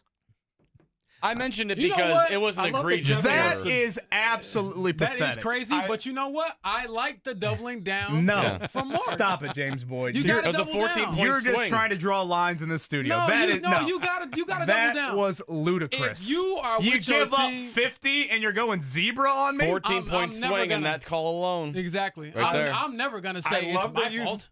Jeff, dunk on him. I love that I'm throwing you the alley-oop. Yeah. Dunk on him. I about love to that you fumble have right my now. back, but I also realize it's in the context of you getting to dunk on Mark under the guise of having my back. No, I want the assist. I want you to have the poster. I'll throw the pass, but you finish it.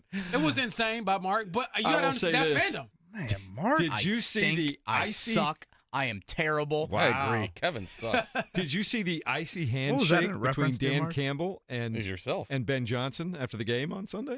Did you see that? Yeah, I did. Man, Dan Campbell. Was Ben Johnson mad that I think Dan Campbell is still mad. Dan at Ben Campbell's Johnson. running I up don't the know. score late, Mark? No, Maybe. he understood it. He's like, what do you want him to do? Yeah. Who do your Bears got this week? Cowboys.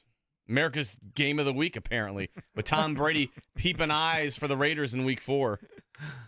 All right, let's check it down here before it gets too late. Mark Dykton, pull it out. Easy, Kevin. Jeez. The Morning Checkdown on 93.5 and 107.5 The Fan. Major announcement this Feel morning like here Mike at 93.5 and 107.5 The Fan. Gentlemen, we are teaming up with Butler Basketball again. We will be the primary source of live play-by-play for Butler Basketball and Thad Matta's squad all year long here at 93.5 and 107.5 The Fan. We've put that deal to bed and getting ready for the basketball season. TLE, are you I like a it. bulldog? Hell yeah.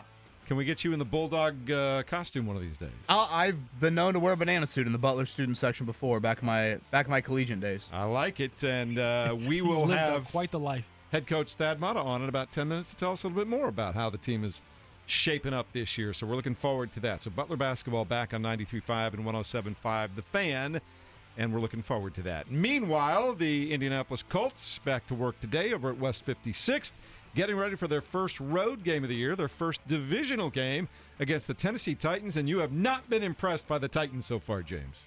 No, who would be?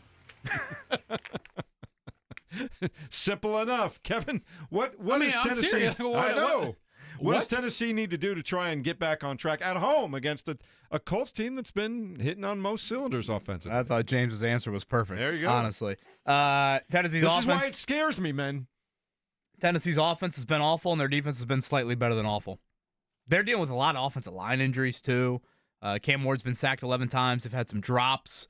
So I know there are some people, and again we'll have Ross Tucker join us at 9 o'clock. I'm curious what he has seen from Ward through 2 weeks, because there are some people that I think are a little bit higher on his individual play than the raw numbers would show you. But, again, this is the easiest road game on the schedule, and it's going to be a party atmosphere. You go down there and you take care of business, and you set up probably one of the more marquee games in the entire NFL coming up in Week 4. Undefeated Colts against, potentially the Rams, or what? The Rams 2-0 right now. I think they got the Eagles coming up. Boy, that's a good game for the Colts. Rams face the Eagles this week, kind of get beat up by them before they play you.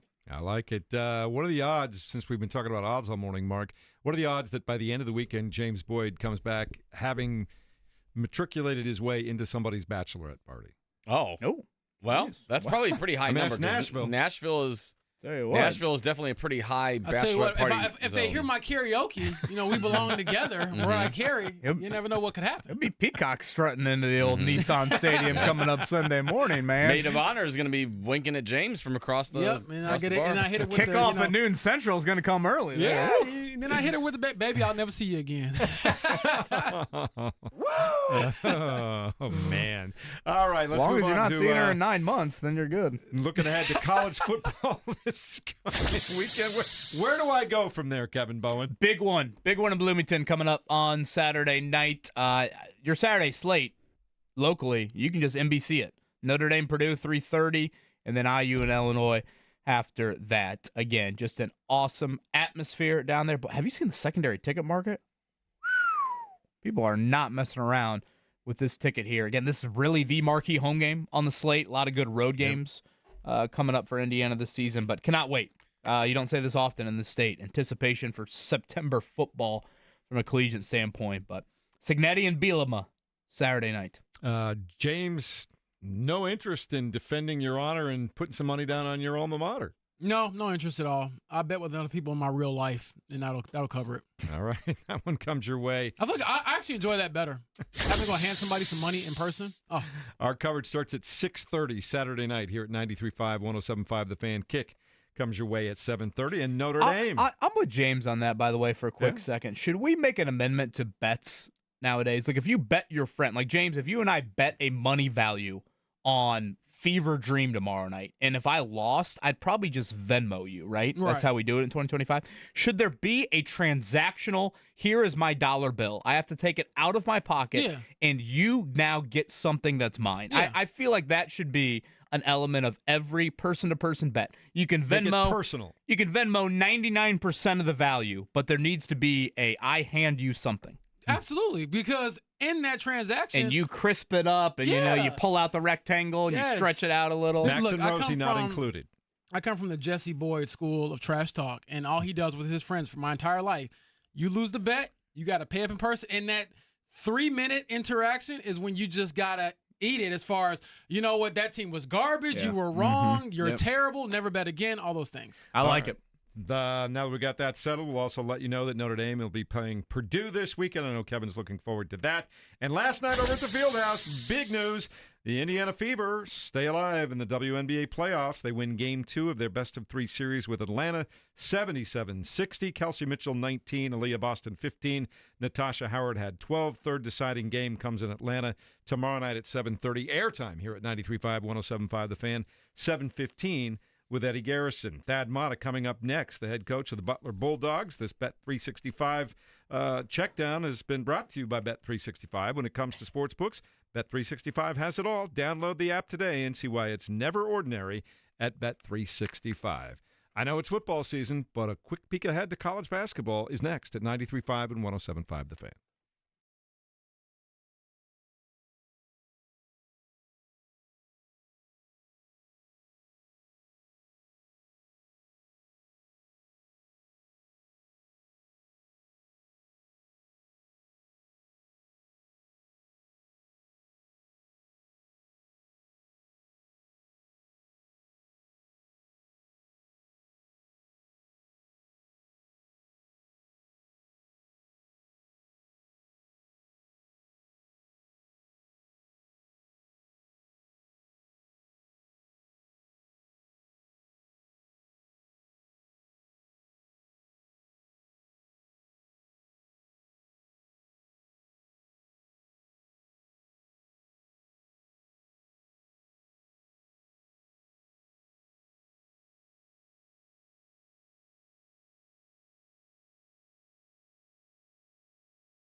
listening to the Fan Morning Show on 93.5 and 107.5 The Fan.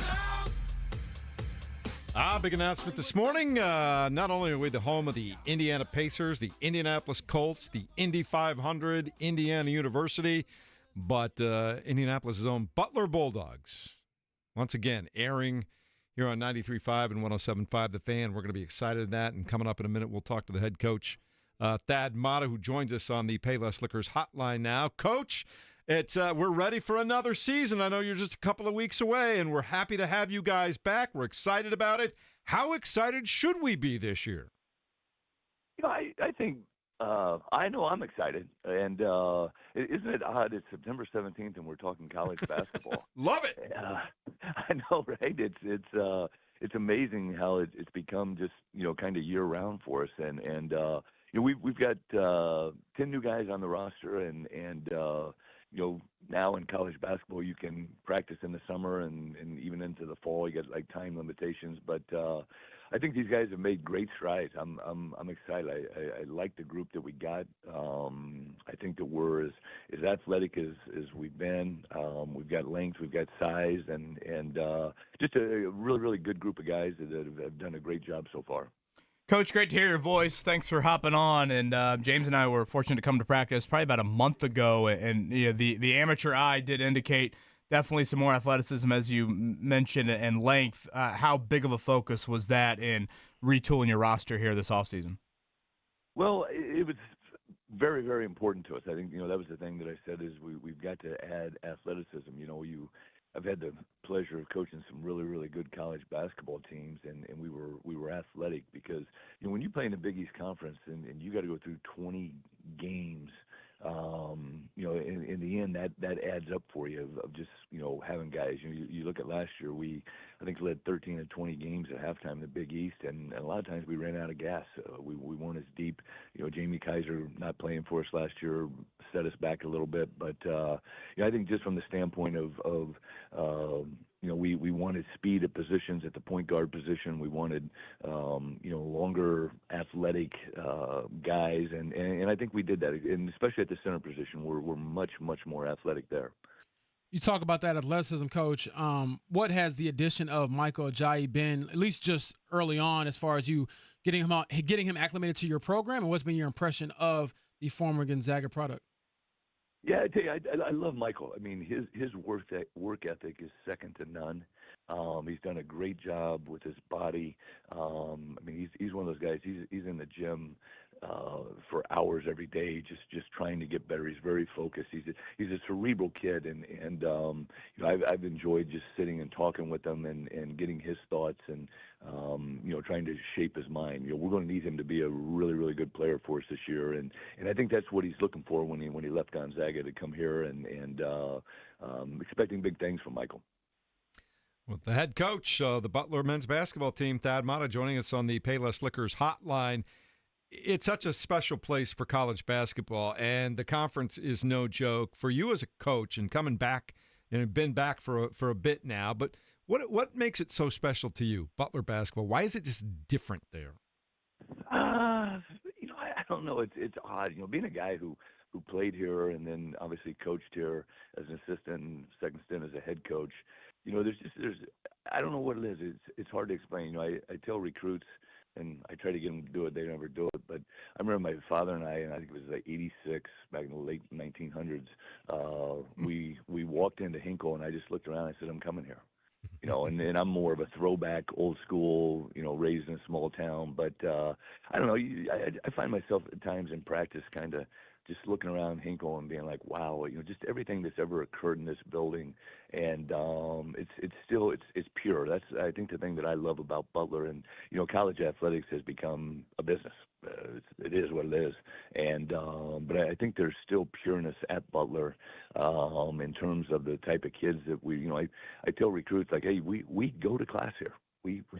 It's still college, and it's not online and all that stuff. And I don't know. It's just it is a special place, and will always be special to me. That's for sure. And we got to do a better job of protecting our home court. We haven't been good at that in 3 years, and that's something that is very, very important to me.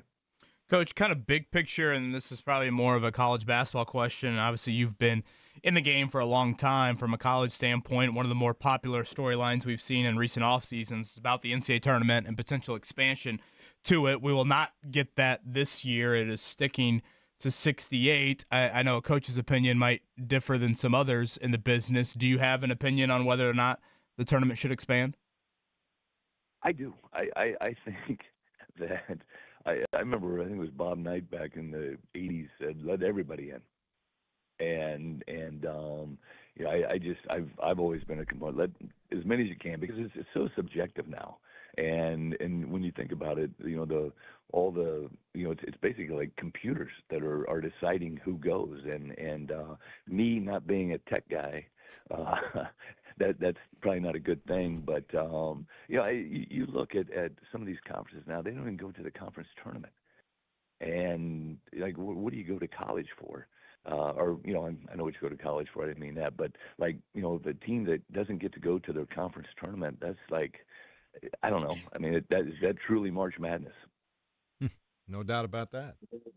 Coach, one last one from me. I had a chance to watch Stink Robinson last year at Lawrence North, and I was like, man, they're getting a good one over at Butler because this guy can fill it up with some buckets. What's been your impression of him? And obviously to break that record at LN, you got to be pretty good because I believe he broke Greg Oden's record. He did. Yeah, there's been a player or two come through Lawrence North, and that's for sure. But you know, Xavier has been. I love him, and I'll be honest with you, he's adapting to the college game really well. He wants to be a player. He wants to be coached, and you know, he's got some things that have, you know, God-given abilities that I don't have drills to create, just with his speed and his you know, ability to get up and guard, and like I said, I've been very pleased with him and all the freshmen, to be honest with you. It's funny, yesterday we were practicing, and as we got going fast, the game really got sped up, and I told the coaches afterward, I said, well, you can see who the freshmen were today, because it was going so fast, but no, he has been really, really good, and you know, one of those guys that wants to know everything, which is what you want in a point guard. To follow up on that real quick, because you've been around the game so long, what has it been like to see the team building sort of shift? Because now, if you get a transfer, he can play that year. So what's that balance of, like, the old teams win in college, but you still want to have that pipeline of your own talent coming through your program? Yeah, it's such a fine line, to be honest with you, and you know, we laugh about it in recruiting meetings. You know, back in the day, you could look 3 years ahead and say, you know, Xavier's going to, by the time he's a junior, he's going to be an all-league player, or, you know, whatever. And now it's kind of like, hey, let's coach this team and see what the spring brings. But I think in terms of the team building, the one thing that we've really tried to do is hone in on guys' character and trying to find the right fit for our locker room and for Butler. And I think, you know, the cohesiveness we have right now with 10 new players on the roster has been tremendous. And, you know, the one thing you do get when you bring in older guys, you get a certain level of maturity. And our older guys, even though that maybe the first time here, have done a really, really good job of forming some cohesiveness in terms of the locker room and practice habits and that sort of thing. So I've been very, very pleased with that, because that is something that a lot of times you're retooling a whole new team. And you know, fortunately for us, having Finley back for his third season is a good thing for us. Coach, last thing for me, amongst your returners, Mark Minner and Nick Gardner, how's that pair working out for you? I tell you what, those guys are great. They'll do you've heard them, and you know, two special guys that both obviously love Butler. They love Butler basketball, and they want us to do as well as they can. And you know, I think just from that standpoint, they make my life easier in terms of the interviews and stuff that I have to do. And you know, very excited to work side by side with those two. Always good to talk to you, Coach. Can't wait for another season to get going. It'll be here before you know it, and we'll talk to you probably weekly. I appreciate it. All right, guys. Thank you. There he is, the head coach of the Butler basketball men's team, Thad Matta. He's seen a few things. He's been around, and it's a great question for someone like him. the world for college basketball has just changed dramatically in the last 3 years. Absolutely. I know they're looking at their schedule. They have an exhibition that they'll open up with against Notre Dame October 17th over at the Fieldhouse. And then their official season opener will be over at the Fieldhouse against Southern Indiana. But as I look at the schedule, Kevin, that their first real test to me is like South Carolina. You're at SMU. You got Virginia on the schedule as well. So they got some people that will certainly Boise, which is a team that kind of hovers around the bubble. Like those are important games for Butler. This is all before you get into your conference play. Last year they lost a couple bye games, and you just can't lose that at all. You got to get yourself into good standing because the Big East will offer opportunities. It also offers quite the grind because I think the depth of that conference always stands out. Yeah, love it from Mark Mentor and Nick Gardner, two awesome dudes. And Michael Ajayi, who you just asked about, James. We saw him. He was looking like some. That is a grown man that has some skill, some real skill. And I think if Butler's going to hear their name announced as one of those 68, that's a guy that's got to hear his name on probably that all Big East first team. And he's got talent. He's got a world of talent. So definitely a new look there on the wing for Butler this year. All right, still to come. We're going to be speaking to Ross Tucker about the Colts and their quick start, also the Indiana Fever. Live for another day. We'll tell you all about it next as we continue at 93.5 and 107.5 The Fan.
You're listening to the Fan Morning Show on Sports Radio 93.5 and 107.5 The Fan.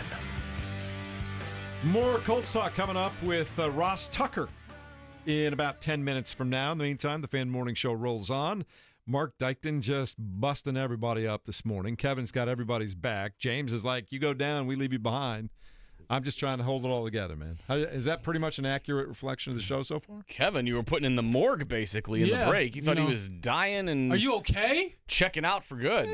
Should I call the doctor? He had a big sneezing fit. I just wanted to make sure he was I walked feeling out of the okay. bathroom and Jeff goes, "Are you okay?" I'm like, "Do you know what just happened behind that door?" No, I was like, "Jesus!" Yeah, that's why he was going. He heard it. He was I going just to saw you in the inspect. hallway. I was like, "Damn!" I thought I was relatively quiet in there. I've had much louder bathroom experiences, if I'm going to be totally honest with you. I just saw you in the hallway and was checking in. That's all. Ross Tucker in 10, a early Daniel Jones believer. We had him on months ago, and he was bullish on Daniel Jones. I thought he was insane. Mark, I think I texted you. I was like, let's get Ross Tucker on because he believes in Daniel Jones. Yep. And like it was time for us to hear the other side of that conversation. So Ross Tucker, he will be on the call, the CBS call. Tom McCarthy, Amanda Balionis, and company coming up Sunday at 1 o'clock. So looking forward to that combo here in a few. It's going to be a lot of fun. The Fever come up with an 77-60 win last night over the Atlanta Dream. They have evened that best-of-3 series at 1 game apiece. Big night for Kelsey Mitchell again. She just keeps coming through. 19 points. Aaliyah Boston had 15. Natasha Howard, 12. And James, that's what you need right now. With as many injuries as they've suffered, they've gotten great contributions from a lot of different players, but those big three just keep delivering. Yeah, I was listening to the post-game show on, I believe it was ESPN last night, and they were saying that the Fever have had, or one of a few teams in the league that have had, 3 of their players at least start every single game this year. And obviously the headliner of that bunch, of that trio, will be Kelsey Mitchell. I think she led the way last night again. But you look at just the distribution of some of the points, the playmaking, and really the energy as well. I got a kick out of Aerial Powers, man. She was powering up the crowd several times last night.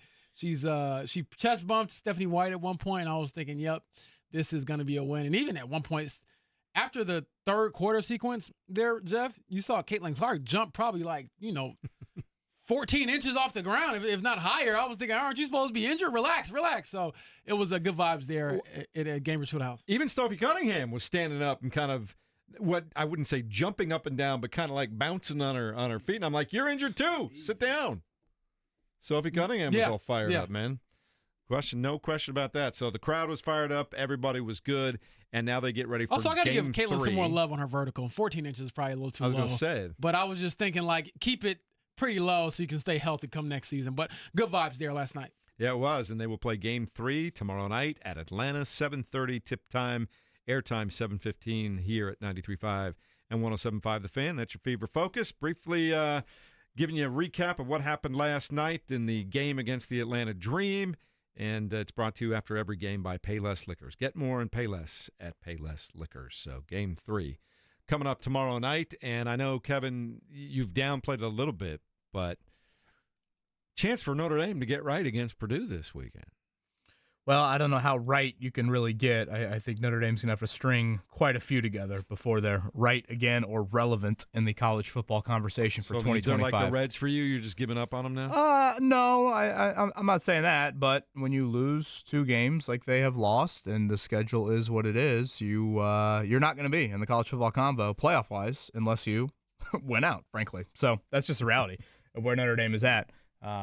Frustrating, and I thought they obviously blew one big time on Saturday night, but that's the reality of where they're at. A 50-point win over Purdue or a 20-point win over Purdue or a 10-point win over Purdue. None of that's going to matter. They're going to have to win and win a lot, and you can't talk about Notre Dame in terms of a 12-team playoff until mid-November with 0 losses on their resume the rest of the way. They didn't get any help from the Zebras the other night either. I thought the officiating, particularly on the last play, was a bit rough, but Notre Dame also did a lot to contribute to their own self-infliction of that loss. So, unlike Mark, with a 50-point. I was gonna say I'm hearing referee talk, Mark. I know. I I know. All of a sudden, I'm like, oh, my Mark's ears Bears perked up. lost kidding by me? I thought that wasn't 30. allowed. Right, it's either all or nothing, Kevin. Jeff tries to put the banana peel out there, James, but I had no idea the conversation would head in that direction. I will not take that. James Boyd, I think, even referenced the holding penalty on the last play, and I have yet to bring it up this week. Jeff just brought it up right there. So I'll acknowledge it. Yeah, it was a bad call, and Notre Dame also deserved to lose the game. Oh, it wasn't a bad call because they didn't call it. Great no call. I believe Donovan Heinrich got tackled. He did. All right, With Greg Sankey in the building and the SEC officials. How good are the Colts right now? We'll talk to somebody who's about to broadcast their game on Sunday and watches pro football for a living, used to play the game himself. Ross Tucker joins us next on 93.5 and 107.5 The Fan.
And I saw her face. Now I'm a believer. You're listening to the Fan Morning Show on Sports Radio 93.5 and 107.5 The Fan. Good morning, everyone, and welcome into the Fan Morning Show, along with Kevin Bowen and James Boyd. I'm Jeff Rickard, Mark Dykton along for the ride as well, and we're getting ready for the Colts Game 3, Week 3. They're undefeated for the first time in a while. Everybody's saying nice things about them nationally. We're excited. We can't wait to see how things work out over the next couple of weeks. They've got Tennessee coming up on the road this week, and then they play the Rams and Raiders and the Cardinals, and those are essentially winnable games, every one of them, Kevin, the way things stand right now. Yeah, very front-loaded schedule in a positive manner. So, yeah, the Colts have a golden opportunity here early in this season. All right, let's check in with one of those national media members, good friend of the show, good friend of mine. It's Ross Tucker, who joins us now on the Payless Liquors hotline. He'll be on the call coming up on Sunday. You can always listen to Ross on his podcast. More information on that coming up in a minute. But good morning, sir, and welcome to the party. Yeah, well, thank you for having me. It must be a party with the way this team has started this year. I'm excited for you guys, and I'm certainly very excited to call this game on Sunday. As Jeff said, Ross will be on the call again. Him, Tom McCarthy, Amanda Balionis, who does great work on a lot of PGA Tour stuff. That'll be 1 o'clock coming up, and you can follow Ross on social at Ross Tucker NFL. Ross, I'll never forget we had you on probably, 3-4 months ago because you believed in Daniel Jones. Like, all of a sudden, I'm reading something, this spring, and you were adamant that he would do something with the Colts in a positive manner. 2 weeks in, you are an absolute genius. Why did you believe in Daniel Jones then, and what have you seen through 2 weeks? Well, first of all, thank you so much for remembering that. And you just gave me an idea. I need to tell my Ross Tucker Football Podcast producer to pull all the clips from March, from April, all of them. I'm going to take, as long as this keeps rolling, I'm going to take a bunch of victory laps. Amen. No, I'll tell you why, okay? A couple things. First of all, people forget Daniel Jones led a team to a road playoff victory. That is not easy to do, to make the playoffs at all. And you guys know that in recent years, let alone to then go on the road and play extremely well against the Vikings and actually win a road playoff game. And he did it with a Giants team that never had a good offensive line when he was there, not one time, never had a good skill position group around him, not one time. So I started with that part of it. Secondly, you guys know I do the Eagles preseason games, so I've been around Shane Steichen a lot, and I think Shane's very good. I mean, I saw where Hurts was and where he took Hurts, and it was like he went from being probably a below-average starter to second in the MVP voting. Now, listen, the Eagles roster's loaded, and there's a lot of reasons for that, right? But I saw what Steichen did with the RPOs with Hurts, and I thought, I really like Daniel Jones in that system. Daniel Jones can run, and I think the biggest thing with Daniel Jones is getting him rid of the ball faster.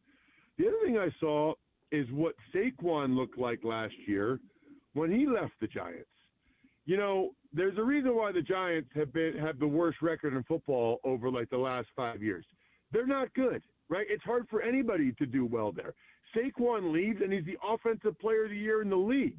Daniel Jones leaves, and I don't know, he'd probably win the vote right now for offensive player of the year after 2 games. I mean, he certainly would be in the running right now.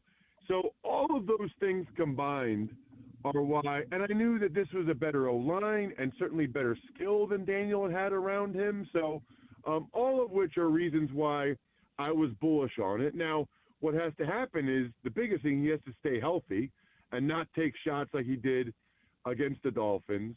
But what's so encouraging is there's like real improvement that I don't know how, like he's never been good at pocket movement. He's always been fast and he's a good runner, but his subtle pocket movement has always been lacking. And I'm watching this tape against the Broncos, and he's moving around. He's like fading and still making throws. I'm like, who is this guy? I will say this. I thought it would work. I thought he would do well. I think he's probably doing even better than I had anticipated. Ross Tucker joining us now on the Payless Liquors Hotline. You can listen to him as the host of the Ross Tucker podcast. Get that wherever you subscribe to your podcast. And Ross, to piggyback off of that point you just made, when Daniel had success in New York in 2022, it was because he was also utilized as a runner. And what's surprising to me is that he really hasn't been a runner through the first two games. So what do you make of him really beating teams through the air with his arm? And yes, I think he has 3 rushing touchdowns technically, but they've all been QB sneaks. He hasn't been running the ball a lot. And so what do you think of maybe, keeping him away from those types of hits and plays while still finding success through the air? Well, I think maybe Shane saw the hit he took against the Dolphins and thought, "Yeah, I don't know if I want to. I don't know if we want to do this unless we have to do this," which I think is smart. That is also, by the way, one of the fair critiques of Daniel is that he's never really done a great job of protecting himself when he does run. Some guys do an awesome job of, always, like Kyler Murray, it feels like he always runs out of bounds or slides. Hurts is pretty good at that. Then these other quarterbacks, and by the way, Jaden Daniels is one of them that, they have a strong tendency of getting master blasted, just crushed. They just don't get it. And that's always been Daniel Jones. And so I think it's probably smart for Steichen to try to limit that as much as he can. But I just have to tell you guys, he's fast. And the fact that they're having this much success without having to use that run game that much is highly encouraging, because it's there and they can use it when they have to. And by the way, they're running the ball pretty effectively, but if you're able to add Daniel's legs, he only has to do it once, maybe twice a game, where he pulls it, takes it around the corner. You don't need much, 5 to 12 yards, get out of bounds or slide. But just knowing he can do that, and just the threat of him doing that, it creates incredible angles for the offensive line in the run game, because the defense has to honor that. And I've seen it I watch every snap the Eagles play, because I do so much stuff in Philly radio and media and whatever for the Eagles. I can't even begin to tell you how much of an advantage it is. Yes, the Eagles' offensive line is great, and yes, Hurts is good, blah, blah, blah. A lot of that is just the scheme and the threat of Hurts and what that does to the opposition. And it's critically important that they do that once or twice a game, so that Daniel Jones has that threat and it opens things up for Jonathan Taylor. He's the host of the Ross Tucker podcast, who you should follow on social media at Ross Tucker NFL. And, of course, he'll be on the call for the Colts and Titans coming up this weekend. Ross, everybody's talking about Daniel Jones, as they should. Everybody's talking about Shane Steichen, as they should. Tyler Warren's getting a lot of play. But can we talk about Jonathan Taylor and the impact he's had so far? I love Jonathan Taylor. I mean, I can't believe that stat where he almost hit, 24 or 23 miles an hour on that catch out of the backfield going down the sideline. I think I saw where it was the fastest for a back since Raheem Mostert a few years ago. I mean, absolutely incredible that Taylor, at his size, I mean, he's not a small dude. This isn't Devin Achane for the Dolphins. Jonathan's a pretty big dude to be rolling like that. It's such a good sign that he's healthy, that he has that type of speed. Obviously Warren is opening some things up. I mean, right now, they have the perfect mix of Tyler Warren and what he can do, Taylor out of the backfield, the run game, Pittman, what he does, and then being able, and Downs underneath, and then having two guys, not just one, but two guys you can throw to downfield in Pierce and A.D. Mitchell. I'm just telling you guys, I'm not trying to go overboard. It's 2 games. They got a really, really good thing going right now. Again, Ross Tucker with us. You're going to hear him on the call coming up Sunday, 1 o'clock. That is with Tom McCarthy and Amanda Balionis. Ross, last one for me. Obviously, we've dominated the conversation Colts-wise. Part of your studying has been Cam Ward. You know, the numbers won't overwhelm you in a positive direction by any means through 2 weeks, but it sounds like people are a little bit more optimistic about Cam Ward than just maybe the raw numbers look like. What have been your observations of the number 1 overall pick?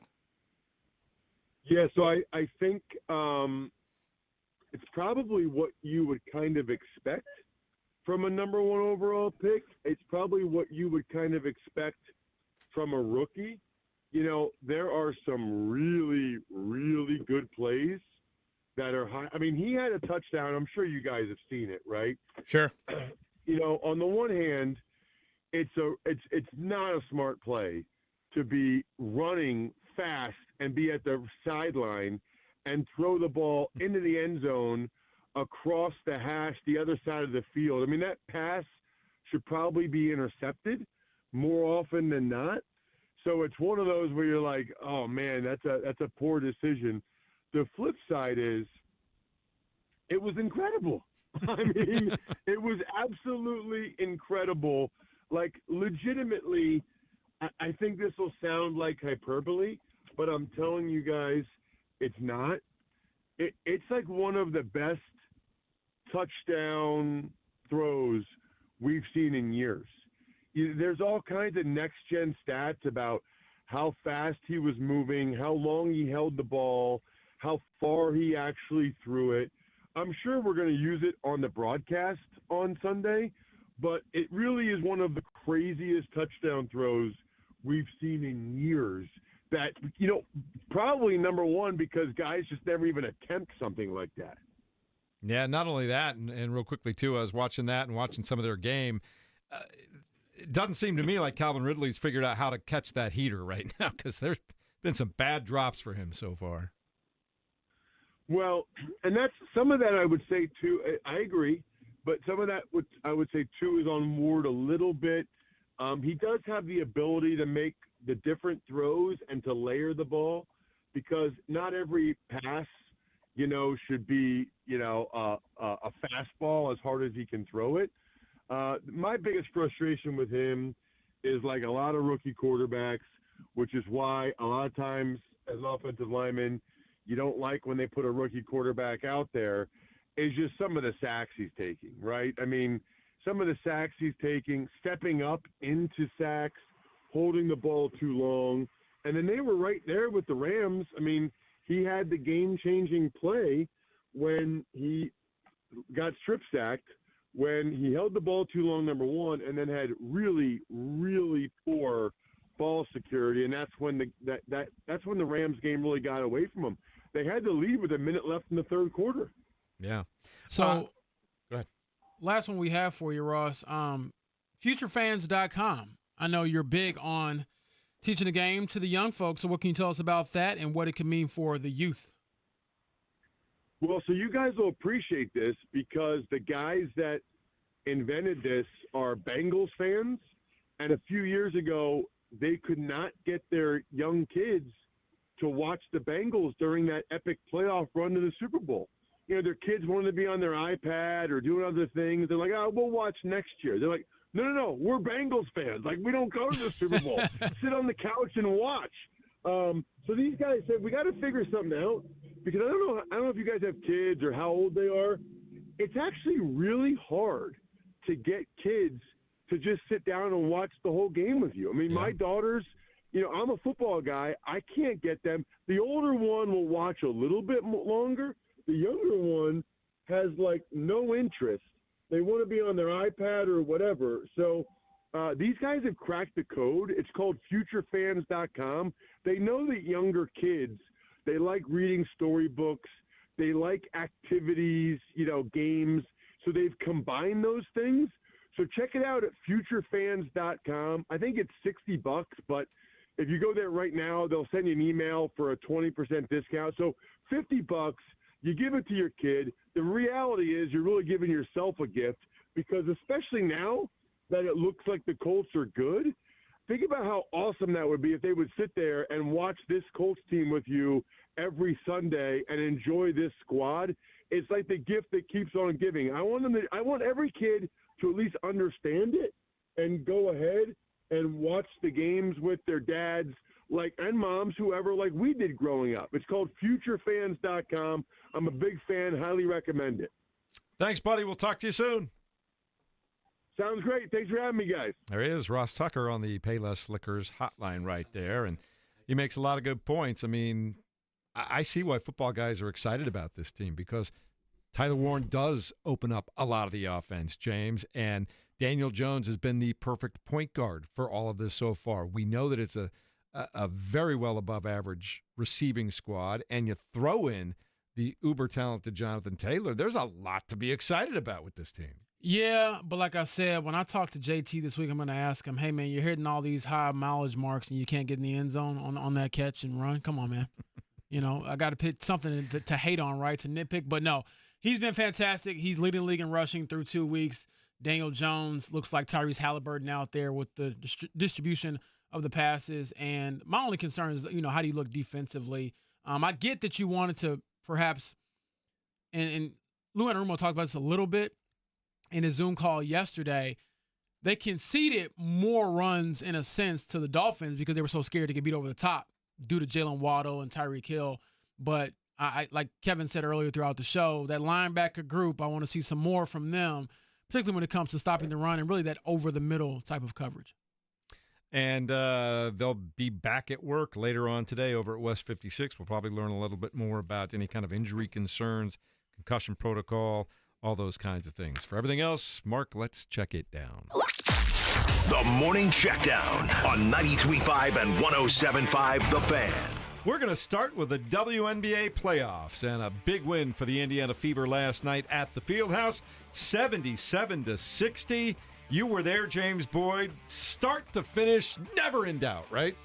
Not really, and especially after that third quarter flurry, because at one point, I believe the lead had been cut to 3, and then the Atlanta Dream, Nia Coffey, missed a layup. I mean, a gimme layup, and then they took that swing and that huge swing of momentum and just closed them out in that third quarter. And I thought when they went up 15 going to the fourth quarter, barring anything crazy, that game was over then. And so the good news about that, Jeff, is that you're able to rest your stars. So Kelsey Mitchell did not play a whole lot late, and Aaliyah Boston the same. And so that's good for you going into tomorrow's game at Atlanta, which is for all the marbles. Kevin, that was first playoff win in almost a decade for the Fever. Yeah, I said it to lead off the show. I thought the end of the third quarter reminded me a little bit of Game 6, Pacers Thunder. Like that crescendo moment of, I think Aaliyah Boston had the layup, and then I think it was Shea Petty kind of tipped that inbounds pass. Kelsey Mitchell gets it around the horn. Lexi Hall bangs home that 3. I mean, that, again, a kind of building up moment. It reminded me a little bit of that Pacers Thunder Game 6.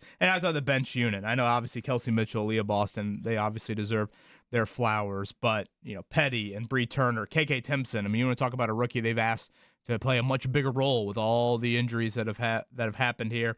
Aerial Powers as well, really, really key minutes. And now you just go back to Atlanta with house money galore. All the pressure on the Atlanta Dream coming up tomorrow night. I want to say that's ESPN 2 at 7:30. It was so much fun to watch all that excitement, and after that big 3 at the end of the third quarter, I love the roar for Lexi Hall after that shot, man. She was fired up. Yeah, it was loud. Probably as loud as I've heard it in quite some time. Now, granted, I haven't been to a lot of their home games as of late, but I've been to a lot of big ones, and that sounded like, just we believe we can actually win this thing. And so exciting for them, and shout out to Kelsey Mitchell again. Been through a lot with this Fever team, and she had a big game last night to lead them to their first playoff win in 10 years. Tyrese Halliburton, kind of the JV Pat McAfee version on the mic. Yeah. He didn't like, drop as much profanity. I don't know if that's really like his MO. He had one, like, was it hell or ass? Get your ass out of your seat. Which was like, he was trying. He was trying. But he's like the 7th grader, like cussing in front of his parents for the first time. Exactly. Yeah. So we saw Halliburton there with his fiance now, Jade, as well, and they had a good time. And I feel like, when he said we've seen a lot of good playoff basketball here at Gamebridge, he was not lying. It kind of brought back a lot of memories. And the Fever, in their own sense, on a lesser scale, like you pointed out, Kevin, are trying to create their own memories as well. All right, we'll have Stephanie White at 1:30 p.m. today with Jake Of course, going to be televised on ESPN2 Thursday night. But we highly encourage people, of course, to listen to The Fan. John Nolan and Bria Goss do a terrific job there. 7:15 airtime with Eddie Garrison tomorrow night for Game 3. Let's talk some Major League Baseball before we get back to the Colts, because I know that you guys think the Reds are dead and they lose last night. Oh, I know. And I get it. I don't think nothing. Until they're mathematically eliminated, I'm believing. They lose last night 3-0 to the St. Louis Cardinals. Does that help the Cubs math? beat the Pirates 4-1. But we have had an amazing, Mark, you know this because you watch all these games. You do too, Kevin. Mm-hmm. It's been an amazing Major League Baseball season. Last night, for example, two things I want to point out. Cal Raleigh, the catcher for the Mariners, hit 2 home runs, number 55 and 56. All-time leader now for switch hitter home runs in a season. It's just been amazing to watch. And we take him for granted now. Shohei Ohtani, the man, now granted the Dodgers lost last night. He threw 5 no-hit innings and then hit his 50th home run in the same game. I still don't think we give that enough run, Kevin. I'll never forget a JV golf tournament for me freshman year and at Cool Lake in Lebanon, and I hole out from 50 yards for a 9. Okay, I make a 9 on a hole. My mom is clapping thunderously about 30 yards behind me. My brother, I come to find out, says to my mom, "Why are you clapping?" And my mom's like, "He just made it. That's one of the furthest shots I've ever seen him make one." And Ryan goes, "He made a 9 on the hole." That sounds like Jeff talking about the Reds. Wow. Like every day, Jeff's like, "Oh man, the Reds are still in it, guys." And it's like, wait, nothing indicates that the Reds are in it. Dude, outside of they're mathematically alive. All they need are 3 consecutive Eagles on 16, 17, and 18. That's it. That's all they need. And are they Scotty Scheffler? No. Man. No, but they're in the game. They're dead. They've been dead for weeks. Yep. Enough. I feel like this is therapy for you to say Enough. that. I feel like it's therapy. Even for you Mark to say has this. stopped dangling the carrot. He knows it's over. Yeah, I was All going right. to say Mark definitely jumped off that train. Who's our guy in golf? He wears the suspenders, the old guy. What's his name? Oh, the dude in the Masters. Yeah. Sandy Lyle. Sandy Lyle. The Reds are Sandy Lyle. They're just showing up at this point, collecting a paycheck, but no one expects anything out of them. There's always hope, Mark. There's always hope. No, there is not. Kill them off already. Sandy Oh, Lyle, man. Mark. Thank you for that. All right, back to the NFL. The Colts play on the road Sunday afternoon in Nashville, Tennessee. If we can get James Pride away from someone's bachelorette party long enough on Saturday night, what do you expect to see in that football game? First of all, me and Grant are taking a road trip. So, I'm going to ask him, hey, what'd you learn having the co-eds at your house last week? Give me some pointers as I go down to Nashville. We'll have a great brother trip, and I'll report back to you, Monday morning, Jeff. But no, as far as the game goes, I mean, a lot of it has to do with, can you just make life miserable again for Cam Ward? You should not lose to rookie quarterbacks. I feel like that's just a blanket rule I have in my mind. Hey, if you haven't seen this before, then we should have the upper hand by a lot. And so you have the veteran quarterback, your team is rolling, they're playing poorly, handle business. And so beyond that, I'm just looking at the health factors. Is Javarius Ward back in the lineup? Is Laiatu back in the lineup? Or do you rest him, keep him fresh for a Week 4 matchup against the Rams where you might need him a little bit more? So those are some factors I'm considering for sure. And hopefully I'm well rested after Illinois beats the brakes off of Indiana Saturday night. Now, will you be out the whole time? I mean, like, you aren't a big fan of the big-time game bar atmosphere, correct? I'm You have usually not, expressed that? but like I said, I'm going out with Matta, so whatever we decide, I'm cool with that. And I think it helps to have somebody else there that at least is locked into the game with Okay. you. All right. I think if it's just, like, I've done it a few times on the road where I'll, get something to eat, go to a bar, and it's like, if they ain't really watching the game, I can't be here right now. So it should be fun, and I'm excited about it. All right, that one will start 1 o'clock Sunday afternoon, and we'll watch it right here with everybody else and hope that we see you in the press box and you make it back from your adventures with Maytay. Yeah, honestly, I mean, as a non-drinker, you just see everybody else have eventful nights on Broadway and regret it the next day. I never regret anything. Ain't that the truth?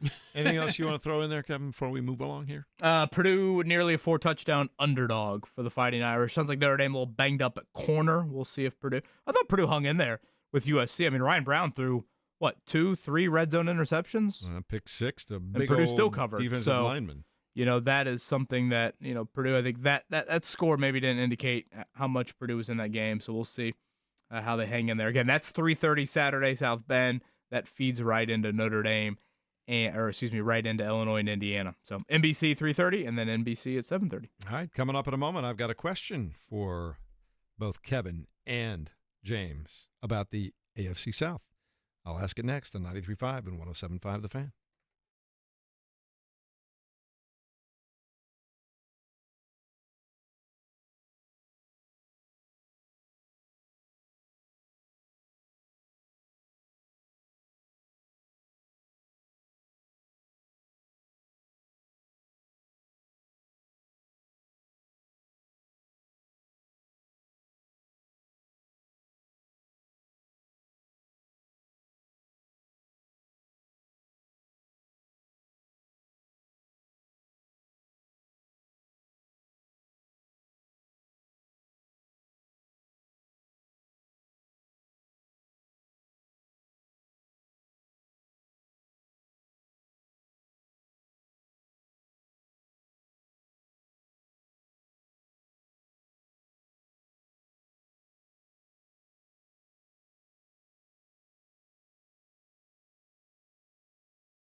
You're listening to the Fan Morning Show on Sports Radio 93.5 and 107.5 The Fan.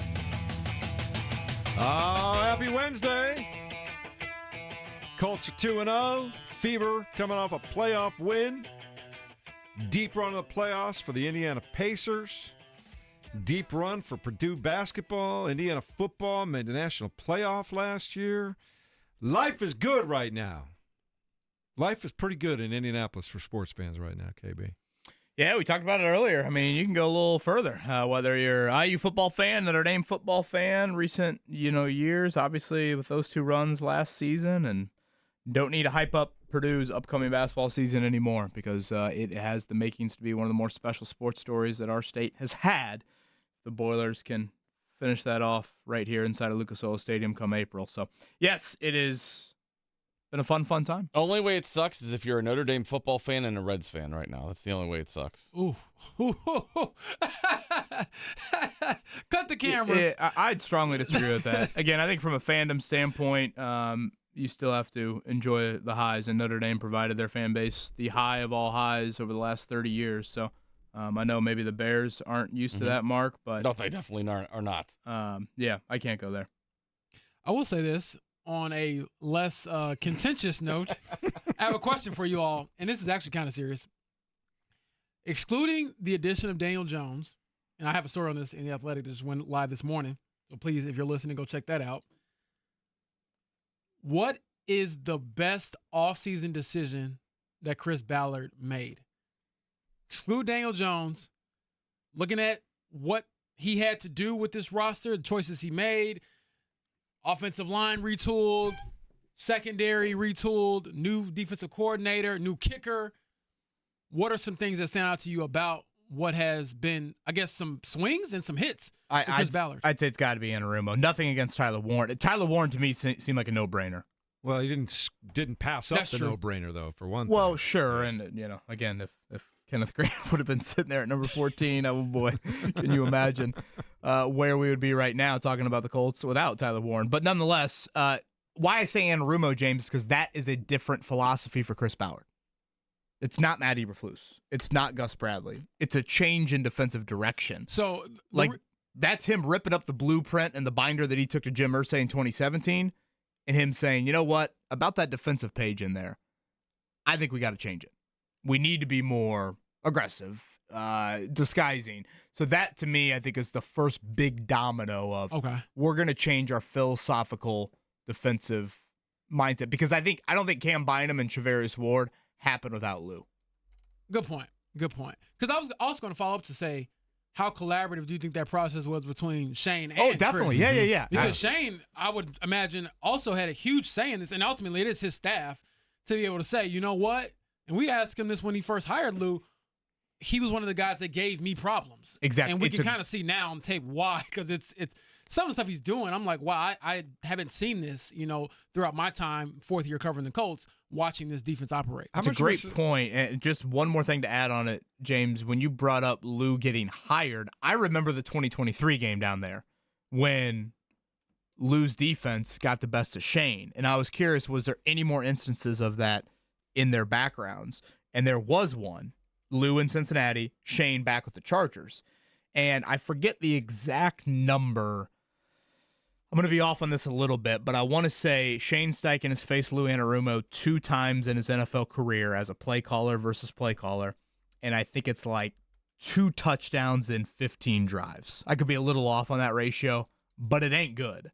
And so when that happened, I think it was pretty clear. Yes, it is a good point. I think there is a collaborative effort there, and as there should be. I mean, I've always been very bullish. To me, I've always thought the head coach should have big say in who his coordinator is. Like Frank Reich, big say. Again, Matt Eberflus was given to Frank Reich. If you remember all that McDaniels fiasco and everything, to me, that needed to be that. Gus Bradley stayed on. I get Shane had a relationship with Gus Bradley, but still.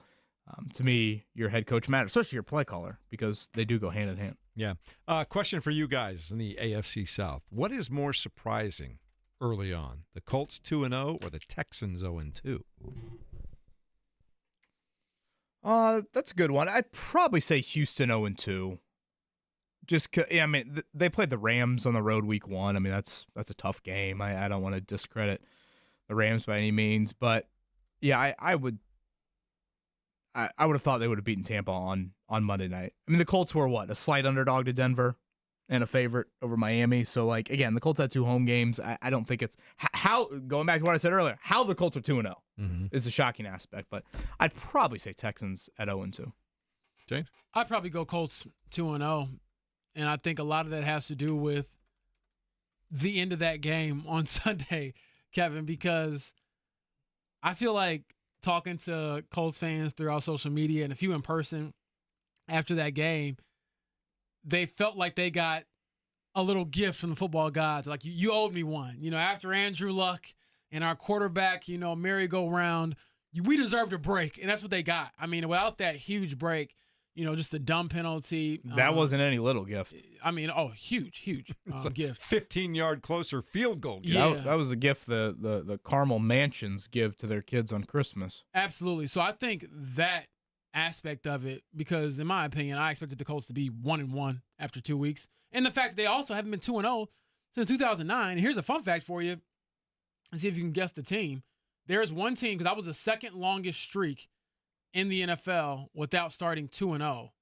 Can you guess the team that has the longest streak currently of not starting 2-0? Browns. There you have it. And then I was going to say Jets or Browns. This is what's so crazy about it.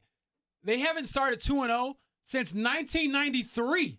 The Browns? Yes, I wasn't even alive. Gosh, man. Like that to me is insane. I mean, we're not saying 4-0. We're not saying 2-0. division 2-0. That is the Win most 2 games in a row Cleveland start the year. Browns stat ever. Pray Crazy. for Tom Pritchard, Browns fan out there. Oh, man. Crazy stuff. That's crazier than the list of quarterbacks. Again, but also it kind of gives me some perspective on where the Colts have kind of been.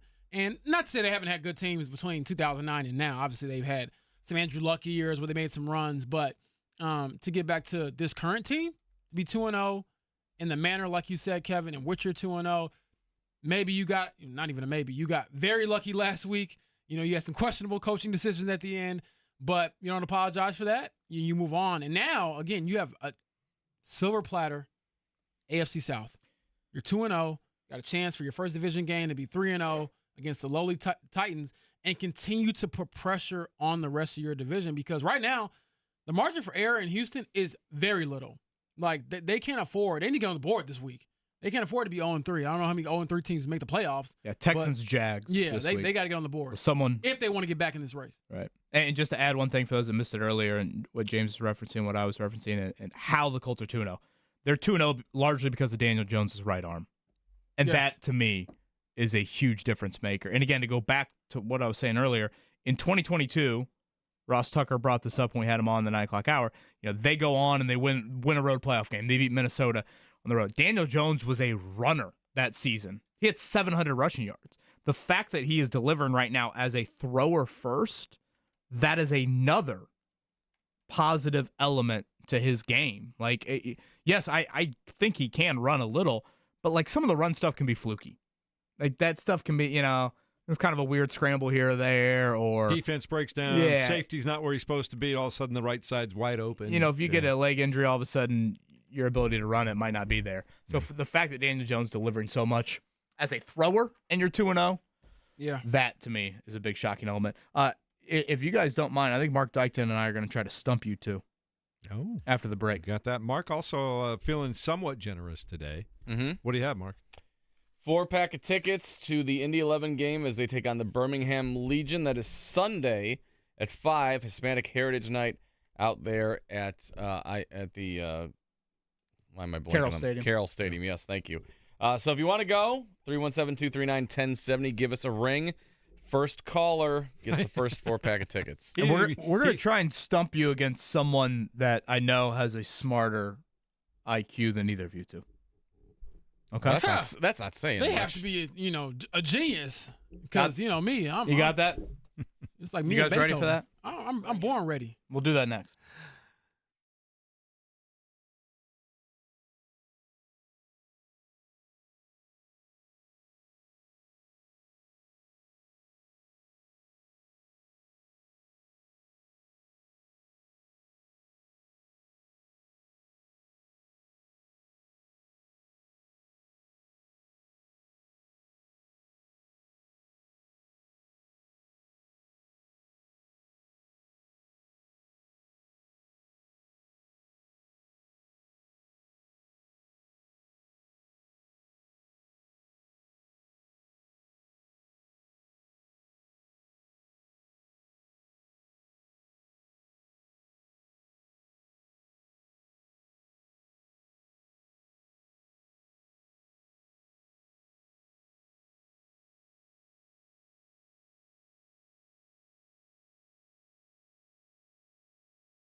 listening to the Fan Morning Show on 93.5 and 107.5 The Fan. Wednesday morning, midway through the week, we got a Colts game coming up on Sunday afternoon against the Tennessee Titans. The Fever play another playoff game tomorrow night, deciding Game 3 at Atlanta. Looking forward to that. You'll hear both games right here on 93.5 and 107.5 The Fan. Kevin, you had an interesting thought before the break. Would you like to share with the class? Yeah, let's, Mark, let's put the brains of James Boyd and Jeff Ricker together. You guys are on the same team. I think I'll set the timer at 30 seconds. Does that sound good, Mark? Sure. Okay, and you will compete with some audio that you'll hear in just a second.